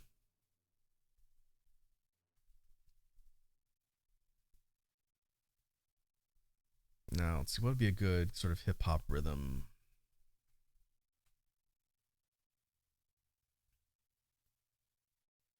We could do, I don't know what the time signatures on this, but kind of a more like offbeat staggered type rhythm, like a no hat in the middle. I've used something similar to that before, but maybe we do that and then we add in a hat line at the same time. So the bass rhythm is, we loop that. Let's see if we can get that to capture and then layer it like that with the additional instruments. I'll turn reverb up about here. That's about good. Yeah, that'll work. All right, loop that.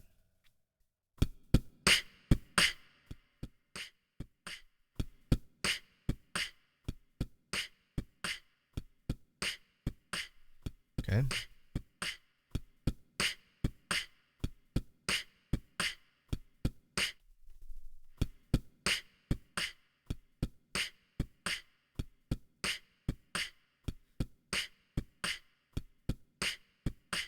Now, what kind of hat rhythm would pair with this pretty well?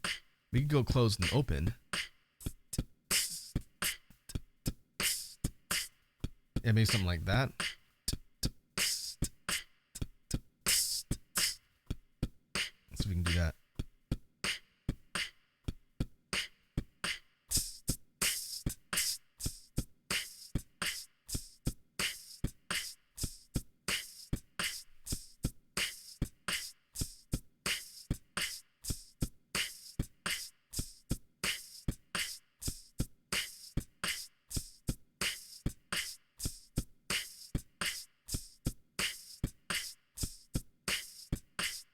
we did, I know we did a rhythm or a loop track that had something very similar to this, but I can't remember which one it was. I have one on the new BGM pack that does have a similar rhythm.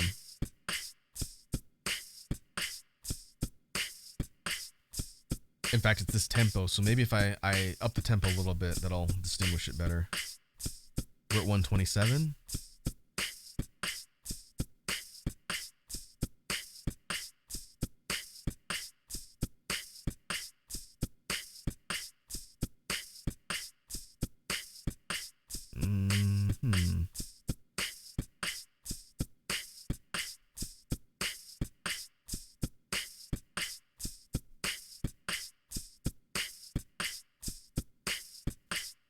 I upped it to 140.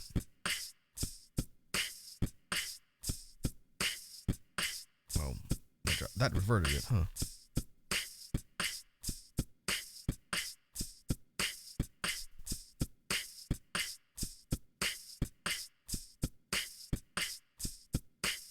Edward says the hats are a bit too similar to the drums, in my opinion.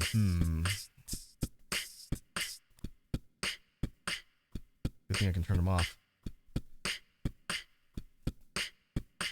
What would be a good complement to the rhythm that's not following it? I do see your point. That is true. Maybe that's why it sounds so similar to a previous one.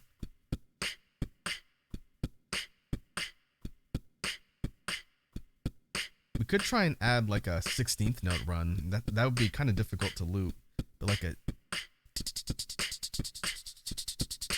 something like that. That would definitely be different.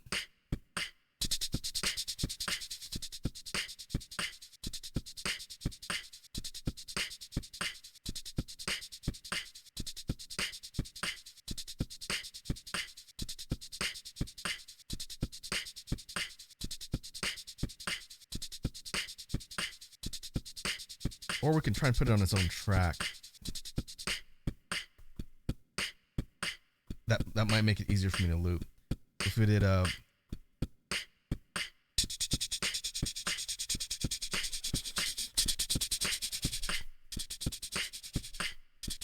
okay, we'd make it actually stretch for the whole measure though.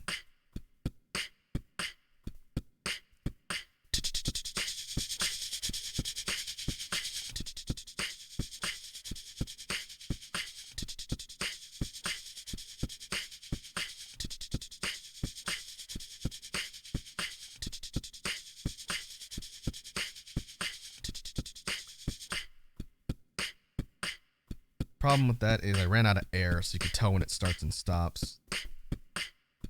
Let me see if I can fix that. It's actually pretty difficult to do a tongued rhythm that fast, that consistently.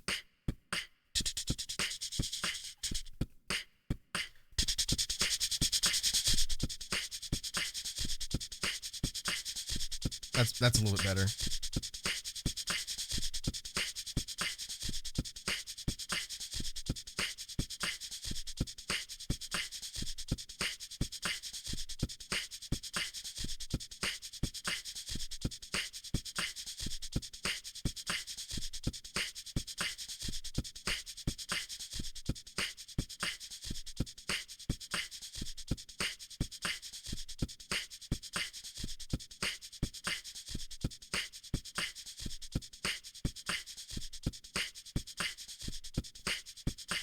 Edward says, how about like this, but with a pause on the snares or something?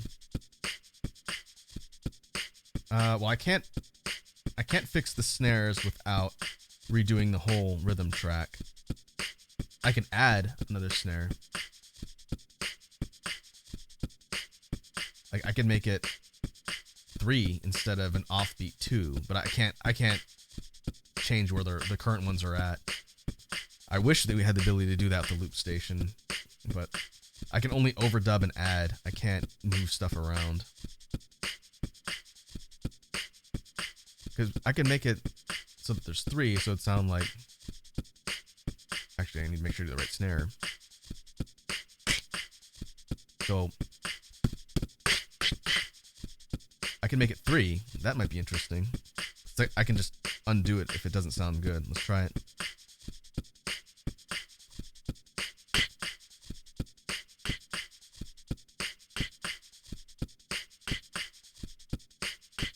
Not clean. Oh, Edward says, I mean the hat's pausing on the snares. That is an interesting idea.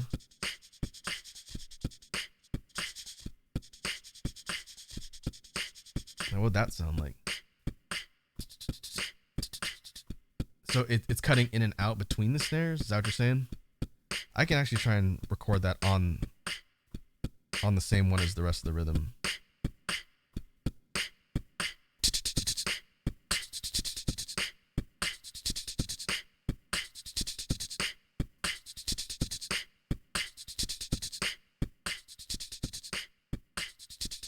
It's not super clean on the second one, but it's essentially got the hats in between the snares. Actually, that doesn't sound bad. It makes it sound more like a running beat.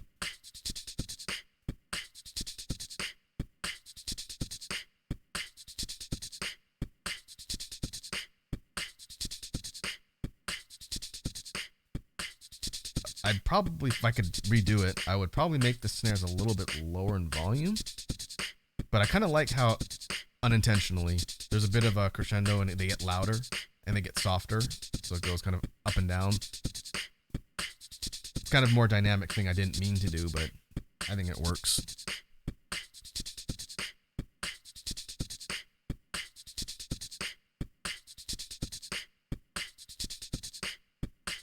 That's not bad. In fact, I like that better than the constant run.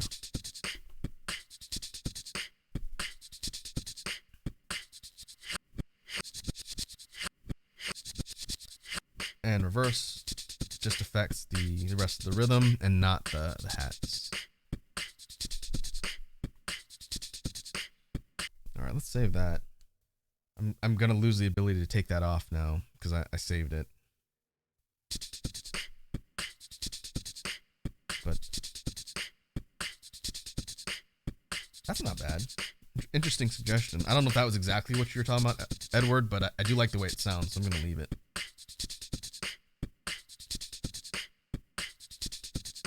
Now, what do we want to pair with this for a bass line? Actually, before we do that, I have an idea. I want to add a synth, a high synth, before I lose this idea completely. And that's going to be filter plus granular delay, I believe.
Alright, I'm turning everything back on.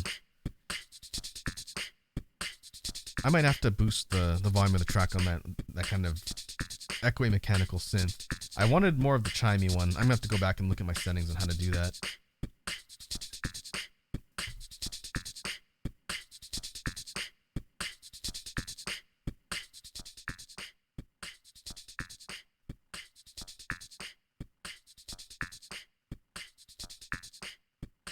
Alright, now the real question is bass line. Maybe we can do a straight up guitar to bass, strummed bass line for this, and do a couple note progression. Because I think the bass line should probably be more sustained since the rhythm is a little bit more fast.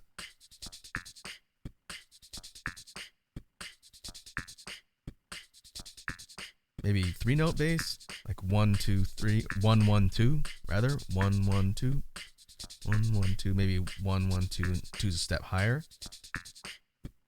Let's see, I'm gonna turn guitar to bass on and try it, and then we'll just pair it up with everything we've got so far.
What I did was I messed around with having the bass line cut off for part of a measure, and then instead having it loop to the end. I like it better if it's looping all the way to the end. It still has a start and stop because for whatever reason, there's no way to do it just all the way through and have no break, because it's having to re-loop a measure essentially. But yeah, I think that'll work.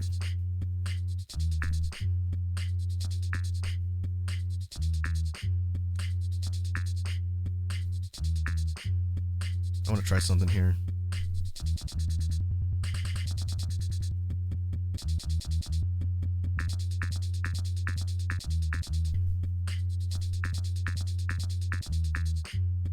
Huh, I thought that would kind of switch up a little bit better with scatter.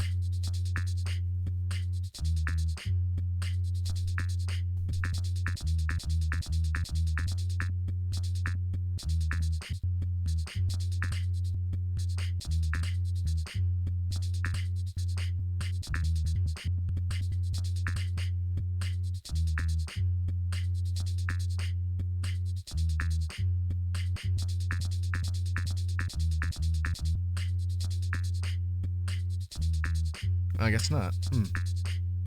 I'll beat repeat.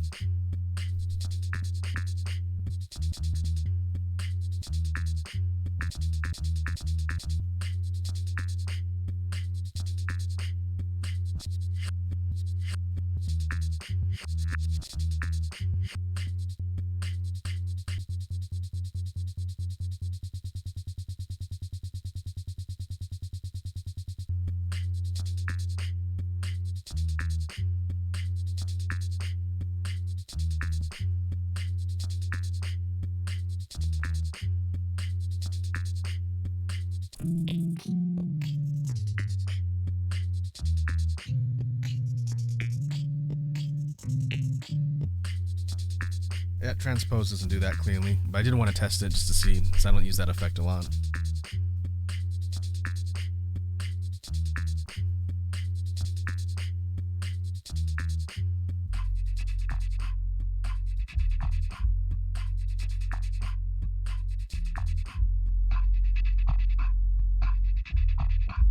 So this is interesting. I think I've literally never done this effect on a track before. This is taking guitar to bass and applying it to the whole series of loops, not just one input to create like a bass line. And there's nothing you can really adjust with guitar to bass, it's just the intensity.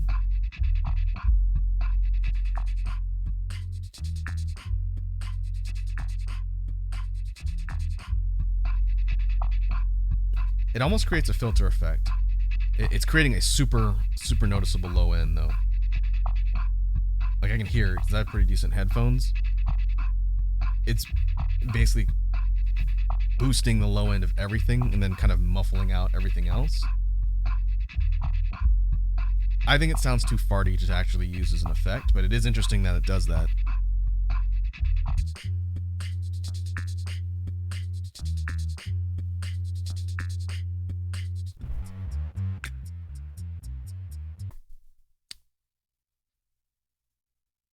Whoops.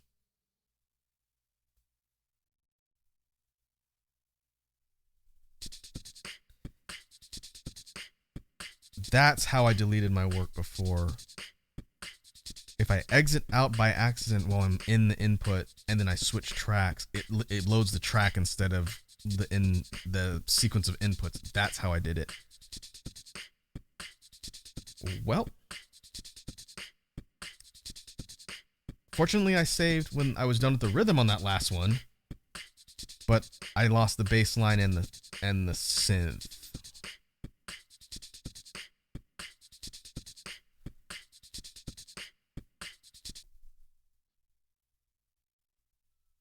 Let me make sure the other one we're working on didn't get saved. You can't actively save over a track if you're just switching, which is good. Yeah. Edward, yep. I didn't lose everything though.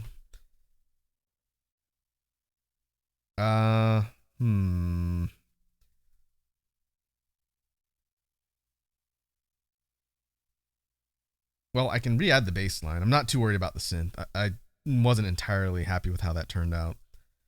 Let me put the bass line back. It was 1 1 1 2. That's easy enough to do. Could have sworn I saved after I got the bass captured, maybe, and the synth. Maybe not.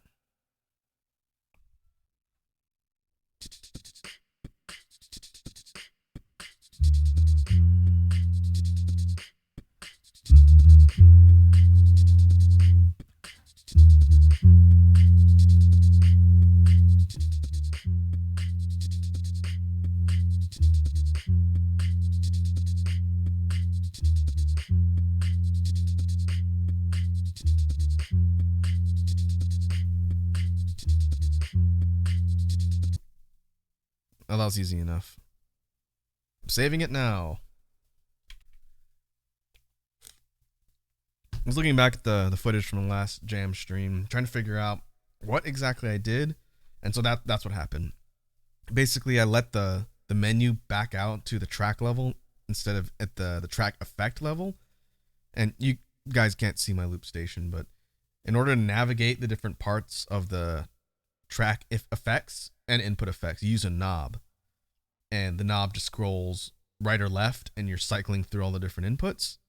If you're not in a track effect or an input effect or a menu, and you're scrolling through and you're just at the main loop level, the knob, instead of cycling through different inputs, cycles through the files.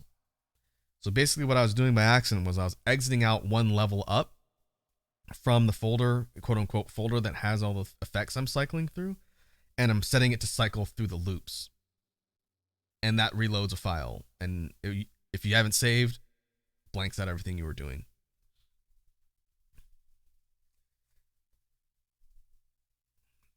So now we know not to do that. I have to be really careful when I'm scrolling through with the knob, I guess. But fortunately, we didn't do anything super complicated. But I saved now, so we have the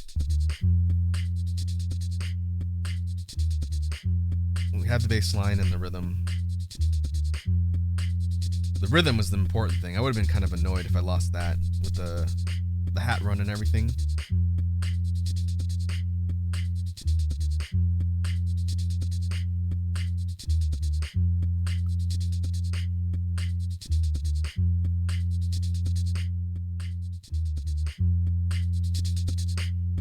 Okay.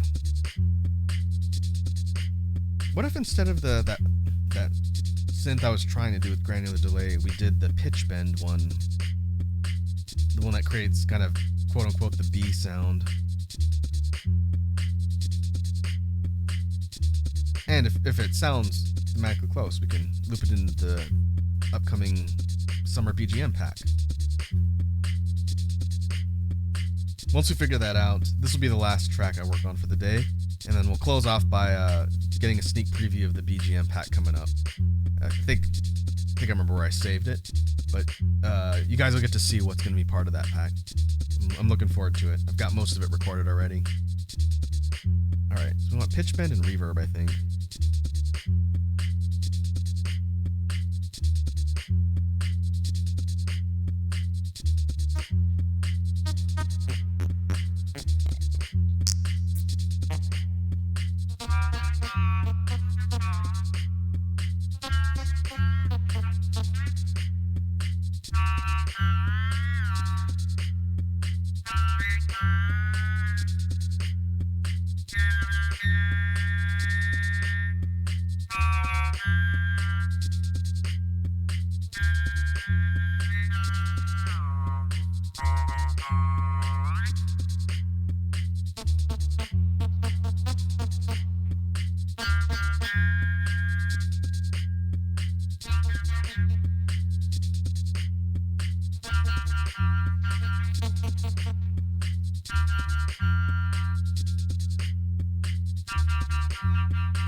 Turn this off for a second so I can talk.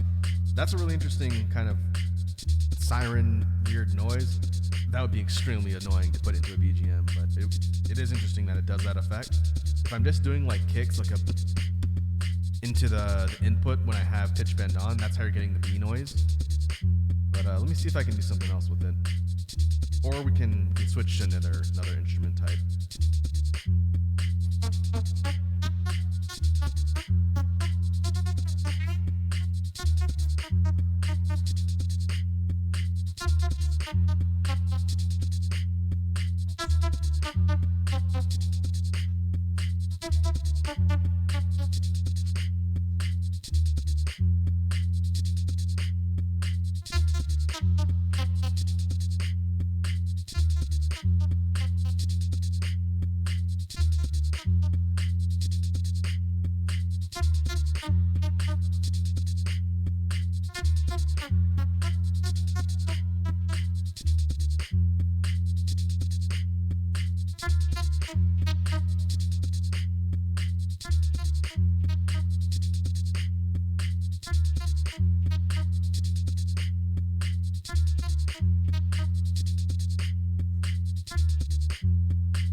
Edward says, can you go up in pitch and make it sound like an alarm? Oh yeah, all I have to do is just turn the knob up and that's what it does.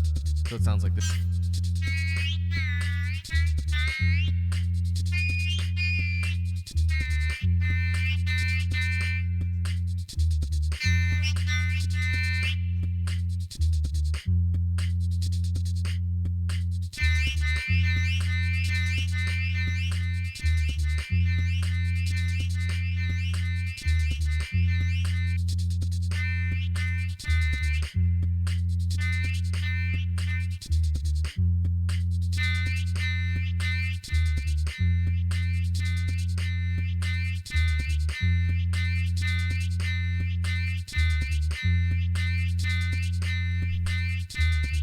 Doing that is how you get the effect that I've got on there now. I don't know. It sounds like it'd get annoying really fast.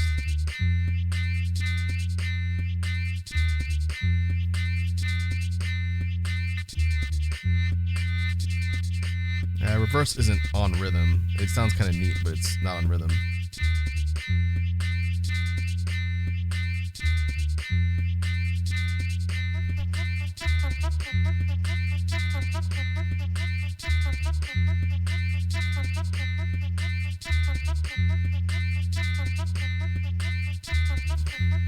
You know, it's really chaotic to have both the buzzing noises and the alarm at the same time. But it's almost so chaotic it kind of works because it's not entirely off sync with the rhythm. The pitch isn't necessarily in a defined key, but they're just noises. They're not meant to harmonize.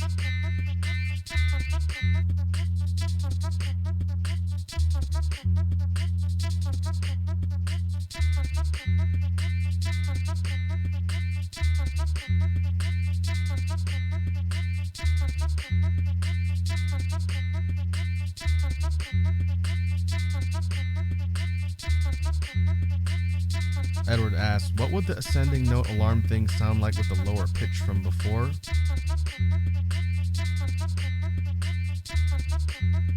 If you're talking about the lower pitch on the bass line?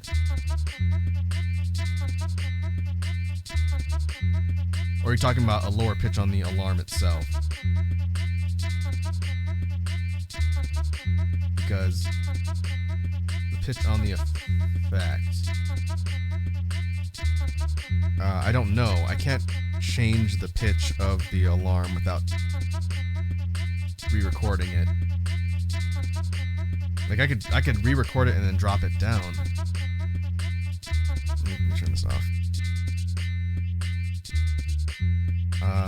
Let's see. Reverb plus pitch bend again. So what you're saying, Edward, is to try and record the siren from an ascending pitch, but several steps lower. I could try. I'll put it on a new track. That way I don't get rid of the original.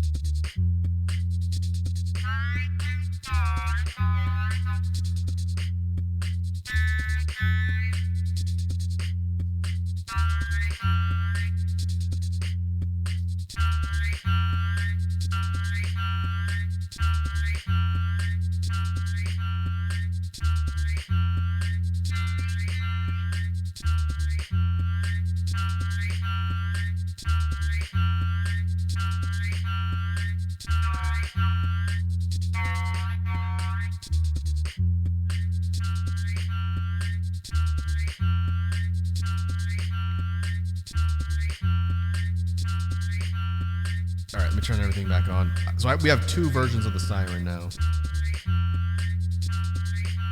And this is what it sounds like. This is the new one with the lower pitch.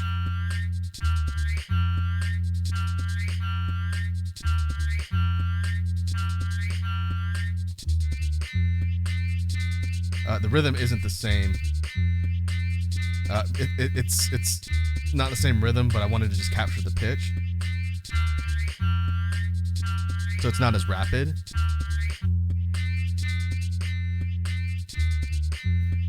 But this is what the original one sounds like.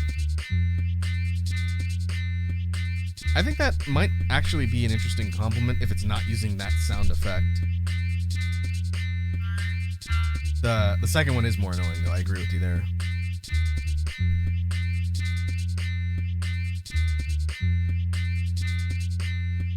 Like, it would almost sound better as one of the other synth noises and not that.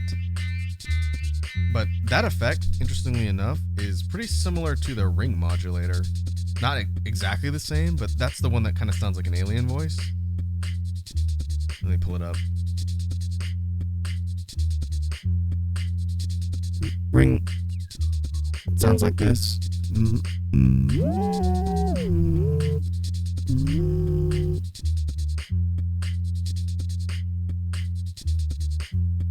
granular delay sounds kind of similar too. So essentially what we're doing is we're recreating a similar input using a different combination of effects on a different filter, as it were.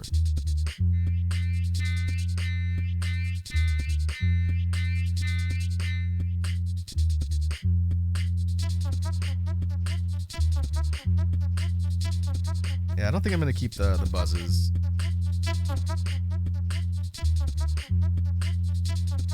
Interesting idea, but it doesn't really fit to me.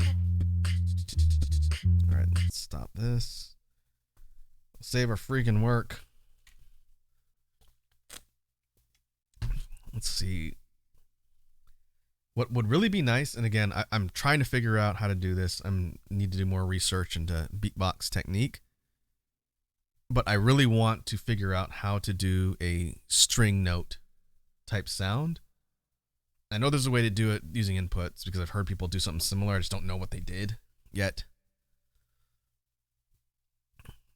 But as soon as I figure that out, being able to have like a violin string sound for melodies, I think it'd be really cool. But let's see. One other thing I could try is the actual synth input.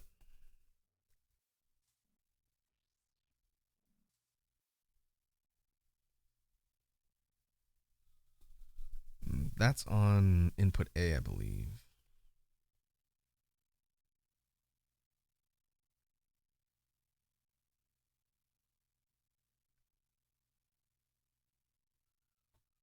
Yep.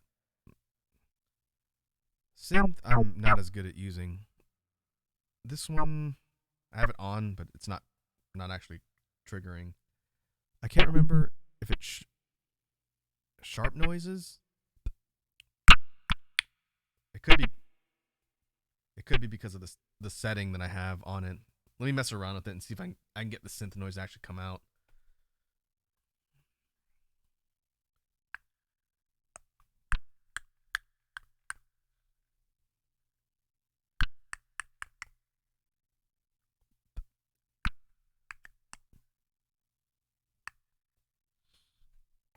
Yeah, I have it preset to something else, so it's not actually coming out.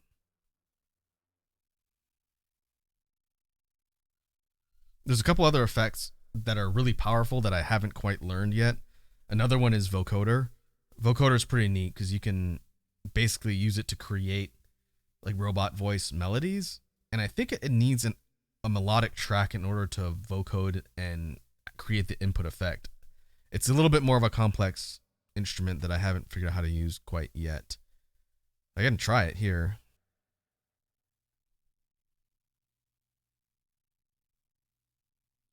Let's see. I can't hear any actual input. It says carrier track 2. I think that's the reference that it's using.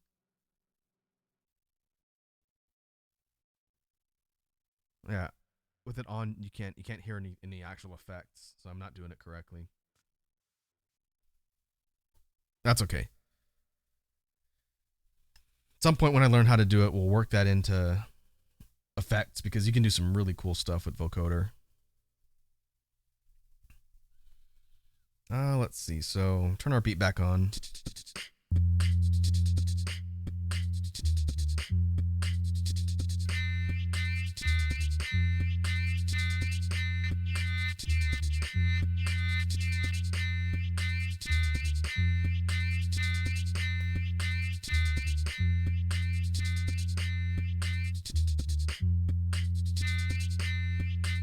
I don't know what I'm going to do with the siren. I don't want to just delete it off because it does sound like it could be used for something.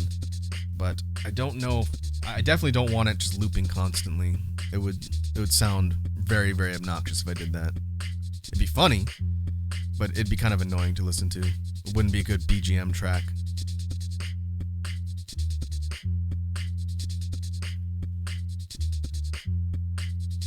Let's see. I think before we wrap up, I want to see if I can find a good track level effect that's going to switch the rhythm up. And then I might have to sleep on this one and then think about some other things I want to do to it. Because it's fine with just the beat and the bass line, but it needs something more. It needs something additional to kind of complement everything. That's not, you know, an annoying siren.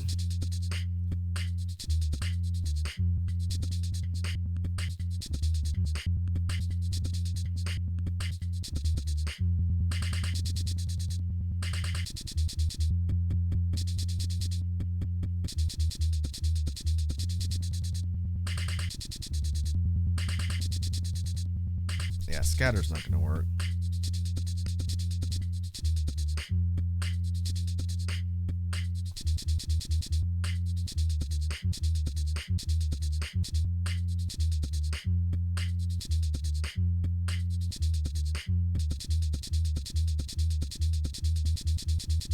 And the beat's a little bit irregular to use beat repeat for a drop. And that's also quite interesting.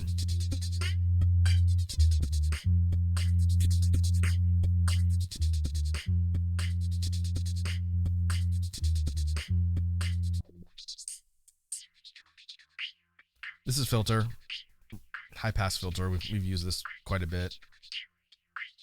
Oh, this is BPF? I don't know what that stands for. HPF is high pass. That's high pass, okay.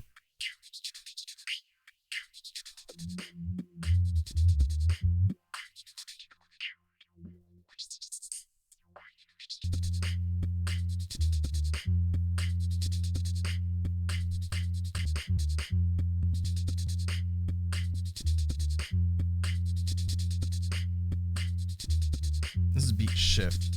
I haven't quite figured out how to purpose beat shift into an effect to use on these tracks yet.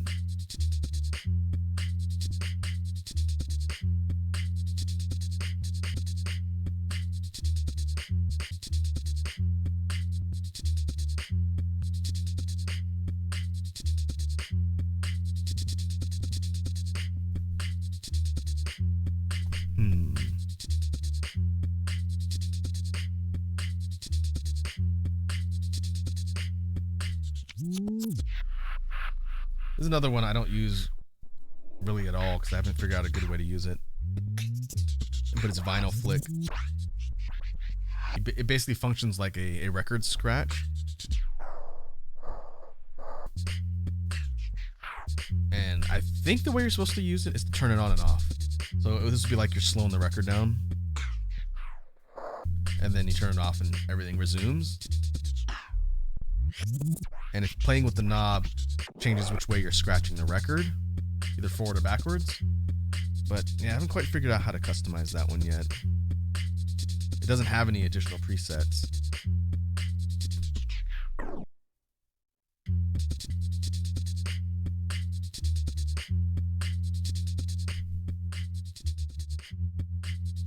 Tremolo, that's just additional distortion.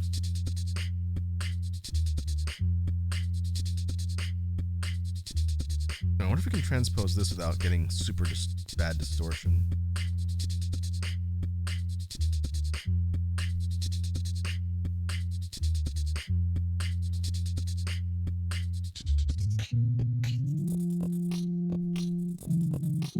Nope, not really. Because of the low end reverberation, transpose gets really garbled. I think it needs to be something clean that you're playing around with. Okay. Well, before I waste too much time trying to figure out what else to add, I'm gonna placeholder this one. I don't know if I'm gonna necessarily work on it on stream, but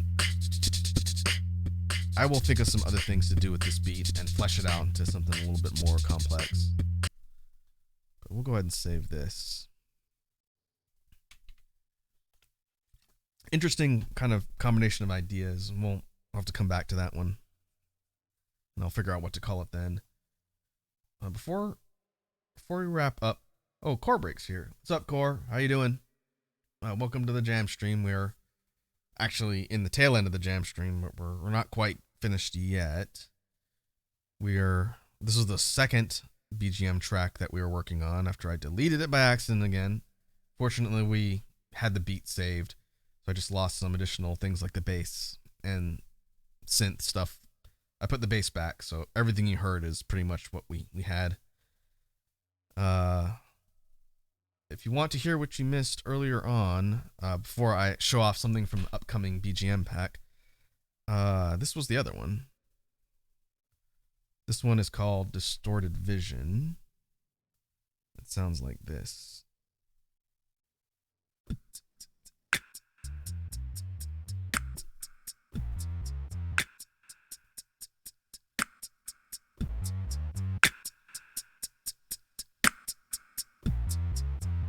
Oh.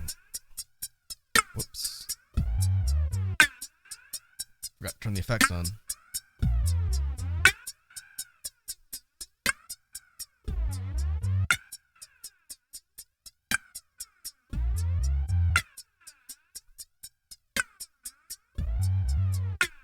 And the part A and part B is a slight switch to the tempo of the rhythm and the bass line.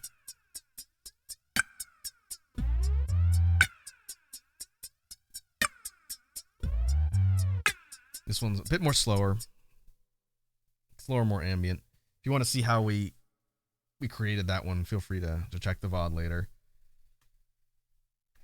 But the last thing I want to show off, I hope this is the right track, let me look, is something from the upcoming summer BGM pack. And you gotta remember the input levels too. All right.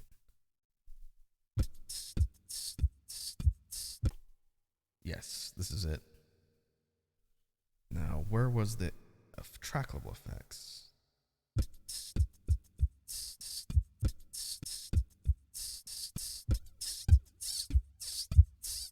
Okay. Found everything I needed. So I'll do a rough cut of how I recorded this one. It won't be exact because I don't remember exactly what I recorded a few days ago. But it sounds like this.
Again, that's kind of a rough cut. It's very similar to what I recorded, but it's not identical. The main point of this one is that it has kind of a constant, almost marching beat, and then you have the B noises, and then you have a distortion portion of the track where everything gets really kind of loopy and weird, and that's what this is. Where the beat flips around and then the flanger creates a really heavy sort of distortion, and then it cuts off and then resumes. So the sort of effect of this song, and this one's called Murder Bee, the kind of effect I was going for in vibe was you have a bee flying around, and that's the main part of the beat with the kind of marching vibe.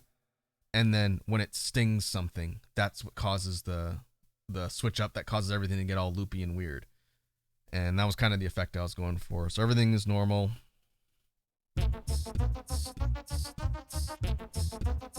And then it stings something, that's what causes.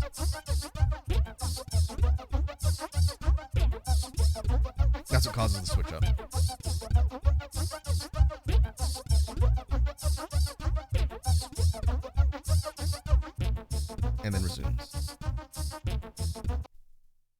So yeah, that's a preview of the upcoming summer pack. The track's called Murder Bee, and I have not figured out how many are going to be in that one yet. I'll probably talk about it more once we get closer to July. I need to figure out the art and everything. I've got a good portion of the tracks recorded. I need to go back and fix some volume stuff. But that pack is going to be called BGM, and it'll look like this. I'll put it in chat.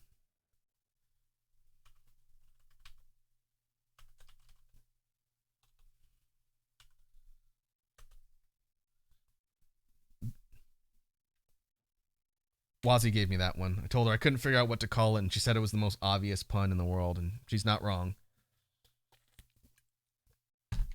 So she gets album naming credit on this one. And like the name would suggest, the whole series of songs in the BGM pack are bee themed, or have like instrumentation that sounds like bee stuff. It's a fun idea that's on brand for the channel here. And it's been fun coming up with similar themes and switching stuff around. So that'll be released in July. I'm hoping to have everything done and ready by the middle of the month. It'll depend. I'm considering commissioning out album artwork for it. I will figure that out when I get there. But yeah, that's a sneak preview. I have some other stuff on here, but I'm gonna hold off on that for now. But I think that will do it for today's jam stream. I didn't lose a ton of work this time. I only lost a little bit of work. So that's an improvement. But I did figure out why it was happening, and can actively avoid doing that in the future and setting myself back. But before we sign off, let's see if there's anyone online that we can raid.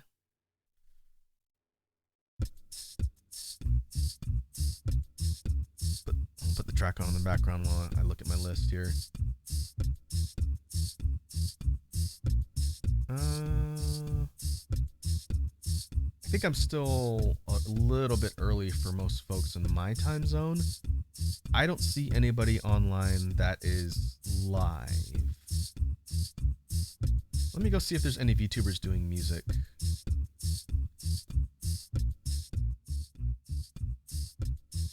I'll go browse on Twitch and see. If not, we can sign off. It's fine. But give me 1 second to take a look real quick.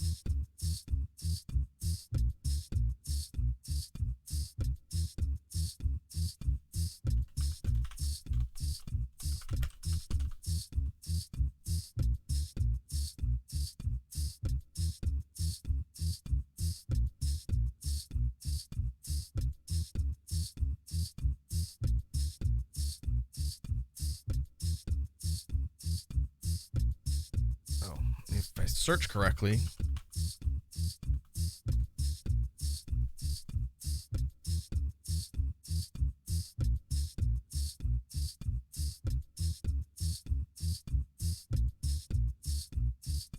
I'm not seeing anybody.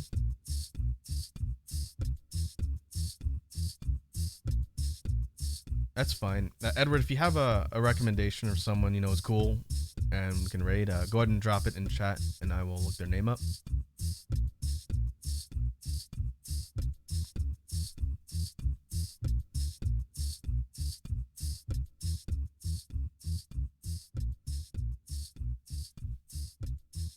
I Eat Dirt 441, that's the name. Let me look this person up.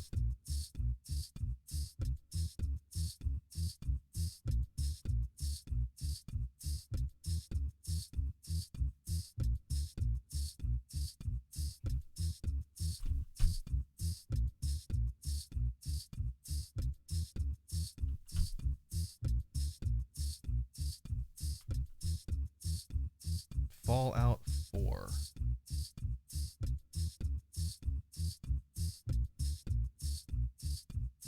Okay, well, I don't know this person, but they appear to be playing Fallout and they're a VTuber. So that's cool.